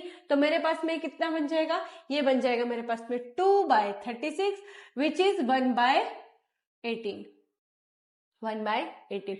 ऐसे ही करते करते आप इसको टेबल को कंप्लीट कर लीजिएगा, ये मैं आप लोगों के लिए छोड़ रही हूँ। फिर एक स्टूडेंट आर्ग्यू करता है देयर आर 11 पॉसिबल आउटकम्स, 2 3 4 5 6 7 8 9 10 11 12। ये आपके पास में 11 पॉसिबल आउटकम्स बताए हैं उसने। Therefore each of them has probability of 1 of 11। Do you agree this statement. तो एक स्टूडेंट आर्ग्यू करता है कि हाँ 11 पॉसिबल आउटकम्स है, तो 1 कहाँ गया, 1 कहाँ गया, हमारे पास में 1 का है क्योंकि ये तो डाइजेस में 2 से बात कर रहा है हमारे पास में, ये यहाँ से 2 से लेके आपने बोला 12 तक आउटकम्स है, तो ये पॉसिबल आउटकम्स ये थोड़ी ना है, तो सम्स की बात कर रहा है हमारे पास में। तो 2 3 4 5 11 ये सब हमारे पास में क्या है, ये तो इनके आउटकम्स है, प्रोबेबिलिटीज निकाल रहे हो आप। तो ये पॉसिबल आउटकम्स कैसे होंगे, यहाँ पर 11 पॉसिबल आउटकम्स कहाँ है, टोटल कितने पॉसिबल आउटकम्स है हमारे पास में, टोटल पॉसिबल आउटकम्स तो 30 है। तो ये आर्ग्यूमेंट उसका फॉल्स है। क्यों होगा? क्योंकि आपके पास में ये आउटकम्स नहीं है, सैंपल स्पेस नहीं है। सैंपल स्पेस तो ये हमारे पास में, इसको बोल रखा है आपने सैंपल स्पेस, ये होता है पूरा सैंपल स्पेस। तो हमारा जो आर्ग्यूमेंट जो भी वो बच्चा कर रहा है उसका आर्ग्यूमेंट कैसा है? फॉल्स है, फॉल्स स्टेटमेंट है उसके। ठीक है, ये हो गया हमारे पास क्वेश्चन। चलो नेक्स्ट करते हैं। ठीक है, क्वेश्चन नंबर 23। एक गेम कंसिस्ट करता है एक 1 रुपी कॉइन को टॉस कर रहे हो आप 3 टाइम्स। तो स्टार्टिंग में मैंने आप लोगों को बताया था एक कॉइन को 3 टाइम टॉस करो या 3 कॉइन्स को 1 टाइम टॉस करो, बात एक ही है। तो एक गेम कंसिस्ट करता है 1 रुपए के कॉइन को 3 बार टॉस करना और नोटिंग करते हैं उनके आउटकम्स, जितने भी बार वो आते हैं तो उनके जो जो भी आउटकम्स उनको नोट कर रहे होते हैं ना। हनीफ विन करता है अगर सारे सेम रिजल्ट्स आते हैं ना, टॉस करने पे सेम रिजल्ट्स आते हैं, इट मींस या तो तीनों हेड आ जाए तो तीनों टेल आ जाए, और लूज हो जाता है अदरवाइज अगर नहीं आए तो कैलकुलेट करना है प्रोबेबिलिटी कि हनीफ लूज कर देगा गेम को। पहले तो देखो यहां से मेरे पास में सैंपल स्पेस क्या बनना है? एस सैंपल स्पेस, या तो तीनों हेड आ जाए, है ना। मैंने आप लोगों को स्टार्टिंग में बताया था कि या तो तीनों हेड हेड हेड आ जाए, या तो तीनों टेल टेल टेल आएगा, है ना, या तो हेड टेल हेड आएगा हमारे पास में, या तो टेल हेड टेल आएगा हमारे पास में, या तो हेड हेड टेल, या तो टेल हेड हेड। कितने को? 2 4 6, 2 और चाहिए हमको, तो टेल टेल हेड और एक और आ जाएगा head head head tail tail head tell. हो गया, सारे आ गए आउटकम्स आपके पास, जितने भी पॉसिबल आउटकम्स थे। टोटल कितने आउटकम्स आ गए हमारे पास में? टोटल 8 आउटकम्स आ गए। अब समझो आपने क्या बोला, probability of Hanif will lose the game, lose the game. तो हमारे पास में कब जीतेगा वो? जब ये 2 पॉसिबल आउटकम्स आएंगे तो जीतेगा। अब इनको छोड़ के बाकी जो भी आ जाएगा वो हमारे पास में उसके आउटकम्स। तो टोटल तो मेरे पास में 8 आउटकम्स थे, उसमें से इन 2 को हटा देती हूँ तो टोटल कितने बच गए? 6। तो इसको कट कर दूंगी तो कितना आ जाएगा बेटा? 3/4 की प्रोबेबिलिटी हो गई हनीफ के जीतने या हारने की। जीतने की तो हमारे पास में 2/8 दैट इज 1/4 बनेगी। ठीक है, तो हनीफ लूज करेगा गेम को तो उसकी प्रोबेबिलिटी क्या बनेगी? 3/4 की। और अगर आपसे विन करने की बात करता तो आप क्या करते बेटा? ये 2/8 लिखते, 2/8 मतलब 1/4 लिखते हम उसको, है ना। चलो नेक्स्ट करते हैं question number 24। So dice thrown twice, what is the probability that 5 will not come either time and 5 will come up at least once time? ठीक है, तो क्या बोल रखा है उसने बेटा? डाइस को 2 बार फेंका जा रहा है। तो मुझे बताओ अगर 2 बार फेंक रहे हैं आप तो टोटल आउटकम्स कितने बन रहे हैं हमारे पास में? 36। अब आपको क्या बोला है कि 5 जो है आना ही नहीं चाहिए किसी भी टाइम पे, या तो पहले वाले या तो दूसरे वाले, किसी भी डाइस पे 5 नहीं आना चाहिए। तो 5 कब कब आएगा पहले तो देख लो। 1 के साथ 5 आएगा, 2 के साथ 5 आ सकता है ना, 3 के साथ 5 आएगा, 4 के साथ 5 आएगा, 5 के साथ भी 5 ही आएगा, 6 के साथ भी 5 को लिखेंगे। फिर अब ये तो हो गया फर्स्ट डाइस पे, जब मेरे पास में सेकंड डाइस पे 5 कांस्टेंट था। अब मैं इसका रिवर्स लिख दूंगी, इट मींस फर्स्ट डाइस पे मैं 5 का कांस्टेंट लिख देती हूँ और सेकंड डाइस पे मेरे पास नंबर कंटिन्यूअसली चेंज होते जा रहे हैं, है ना, इनका जस्ट रिवर्स। बट इसको सिर्फ 1 टाइम कंसिडर करना है क्योंकि 5 दोनों का सिमिलर ही है ना, एक ही, तो एक ही बार काउंट करेंगे उसको अपन। और ये हो गया 5,6। तो काउंट कर लो 1 2 3 4 5 6 7 8 9 10 11 आउटकम्स है मेरे पास में। तो probability of getting 5 on either side, on getting 5 on either time मतलब दोनों टाइम हमको 5 आना चाहिए। तो पूरे कितने बार आ रहे बेटा हमारे पास? Total 11 time, 11/36। पर मुझे ये थोड़ी ना चाहिए, मुझे तो चाहिए नॉट गेटिंग की प्रोबेबिलिटी। तो 1 में से माइनस कर देंगे 11/36 को। तो एलसीएम ले ले, 36 में से 11 को माइनस कर दे तो कितना आएगा बेटा? 25/36 एंड दैट्स द आंसर। ये हो गया हमारे पास में। अब ये बोला 5 विल कम एटलीस्ट वंस, एक बार तो आना ही चाहिए, कम से कम एक बार तो आना ही चाहिए हमारे पास में। तो अगर कम से कम एक बार आएगा तो हमारे पास में हम इसको क्या करेंगे? सेकंड वाला है ना हमारे पास में, तो हमारे पास में कम से कम एक बार आएगा, तो ये तो पूरे आ ही रहे, कम से कम एक बार में तो यही सारी चीजें हैं, कम से कम एक बार तो है। तो ये 11/36, तो probability of getting 5 at least one time, that is 11/36, that's the answer. Clear? तो इस तरीके से आप कर लेना बेटा दोनों तरह। उसने बोला था कि दोनों टाइम में 5 नहीं आना चाहिए, तो पहले तो 5 आने के चांसेस निकाल लिए अपन ने कि 5 कितने कितने पेयर्स बना रहे थे, तो टोटल 11 पेयर्स थे। अब 11 नहीं आना चाहिए, 11 के अलावा कितने आ रहे थे, 25/36 आ रहे हैं। और अगर सिर्फ और सिर्फ 5 ही चाहिए मुझे कि भैया 5 तो आना ही चाहिए, कम से कम एक बार तो आए, एटलीस्ट वन टाइम्स, तो हमारे पास 11/36। अगर 8 मोस्ट पूछता तो 8 मोस्ट पे क्या करना है, जैसे स्टैंडर्ड वालों के लिए बता देती हूँ, कभी कभी क्वेश्चन पूछ लेता है 8 most 5 will come at most, at most twice thrice, इससे कुछ भी पूछता तो 8 मोस्ट का मतलब क्या होता है, ज्यादा से ज्यादा एक बार तो आना चाहिए, ज्यादा से ज्यादा एक बार आना चाहिए, मतलब क्या होता है, सिर्फ एक ही कंडीशन बचती है उसकी, कम से कम 0 है ना, ज्यादा से ज्यादा 5। तो इस तरीके से आपको 8 मोस्ट वाले क्वेश्चन तो बहुत कम पूछे जाते हैं, 8 लिस्ट वाले पे आप काम कर लेना। नेक्स्ट, आज की क्लास का हमारा लास्ट क्वेश्चन, देन इसके बाद हमारा पूरा मैथ सीरीज कंप्लीट हो जाएगा। तो पहले तो हम ये कंप्लीट कर लेते हैं, देन फिर बात करते हैं। Which of the following arguments are correct and not correct, आपको बताना है उसके आंसर्स। ठीक है, दो कॉइन्स को आप टॉस कर रहे हैं साइमल्टेनियसली, साइमल्टेनियसली मतलब एक को टॉस किया, देन फिर मैंने दूसरे को टॉस किया, एक के बाद एक just, and there are 3 possible outcomes, 3 possible outcomes बोल रहे हैं आप, 2 हेड्स, 2 टेल्स और 1 ऑफ ईच, 1 ऑफ ईच, दोनों में से कोई एक आएगा। तो क्या ये पॉसिबल है, क्या ये पॉसिबल है? अच्छा खुद देखो कि अगर आपने 2 कॉइन लिए हैं और उसको आपने 2 कॉइन्स को आपने एक साथ उछाला है, तो मेरे पास में यहाँ पर 3 पॉसिबल आउटकम्स तो नहीं होंगे, क्योंकि 2 कॉइन्स को 2 टाइम्स हम कर रहे हैं 1 टाइम, तो मेरे पास में टोटल पॉसिबल आउटकम्स ही 4 बन रहे हैं। तो 3 आने का तो कहीं से कहीं तक कोई तक चांस ही नहीं है। क्यों? क्योंकि या तो हेड हेड आएगा, या तो टेल टेल आएगा, या तो हेड टेल आएगा, या तो टेल हेड आएगा, और इनमें से कोई भी एक आने के चांसेस 1/4 होते हैं, न कि 1/3। तो ये आंसर या स्टेटमेंट गलत है हमारे पास में, है ना। ऐसे क्वेश्चन वैसे तो एमसीक्यू बेस पे कभी कभी बन जाते हैं, बट आप लोगों को तो पता है पूरा चैप्टर पढ़ के आ गए, तो ये तो छोटी सी चीज है। एक डाइस को थ्रो कर रहे हैं तो 2 पॉसिबल आउटकम्स आते हैं, इवन और ऑड आने के। ठीक है, therefore probability of getting a odd number is 1/2। Yes, हो सकता है, क्योंकि एक डाइस को अगर मैं एक ही बार फेंक रही हूं तो 6 आउटकम्स आते हैं, 1 2 3 4 5 6, ये 6 आउटकम्स आते हैं, उसमें से ऑड और इवन आ सकते हैं। तो हाँ बेटा, 3 ऑड होते हैं हमारे पास में और 3 इवन होते हैं मेरे पास में। अगर मुझे गेटिंग ऑड नंबर आने की प्रोबेबिलिटी निकालनी है तो 3/6 होता है, इट मीन्स 1/2। सो ये स्टेटमेंट करेक्ट है और ये स्टेटमेंट फॉल्स होगा। ठीक है, तो इस तरीके से हमारे पास क्वेश्चन करना है। तो बच्चों, आज की क्लास हो गई हमारे लिए कंप्लीट। आप लोगों ने प्रोबेबिलिटी से रिलेटेड जितने क्वेश्चंस थे हमारे पास एनसीईआरटी सीरीज के, हमने उसको कंप्लीट कर लिया है। आप लोगों ने बहुत अच्छे से सीरीज को देखा होगा, समझा होगा, और अच्छे से आप लोगों को सारे क्वेश्चंस आए होंगे। अभी भी किसी क्वेश्चंस में डाउट है तो आप मुझसे पूछ सकते हैं, कमेंट्स डाल सकते हैं, ताकि कोई भी डाउट हो तो मैं उसे पढ़ के आप तक सॉल्व करवा सकूं। बाकी हमारी आज से मैथ सीरीज होती है कंप्लीट। हम लोगों ने सारे चैप्टर्स को बहुत अच्छे से एनसीईआरटी बेस्ड कर लिया है। अब आप लोगों के पास में जो भी नेक्स्ट चैप्टर आएगा या नेक्स्ट क्वेश्चंस जो भी मैं लेके आऊंगी वीडियो, वो आप लोगों के लिए एक मैराथन जैसे लेके आऊंगी, जहां पर आप लोगों के लिए, चाहे आप बेसिक है, मैथ से स्टैंडर्ड है, जो भी कुछ है, आप लोगों के लिए बस एग्जाम ओरिएंटेड क्वेश्चन जो आपके बोर्ड एग्जाम के लिए इंपॉर्टेंट होगा। तो हम लोग अब मिलते हैं नेक्स्ट वीडियो में।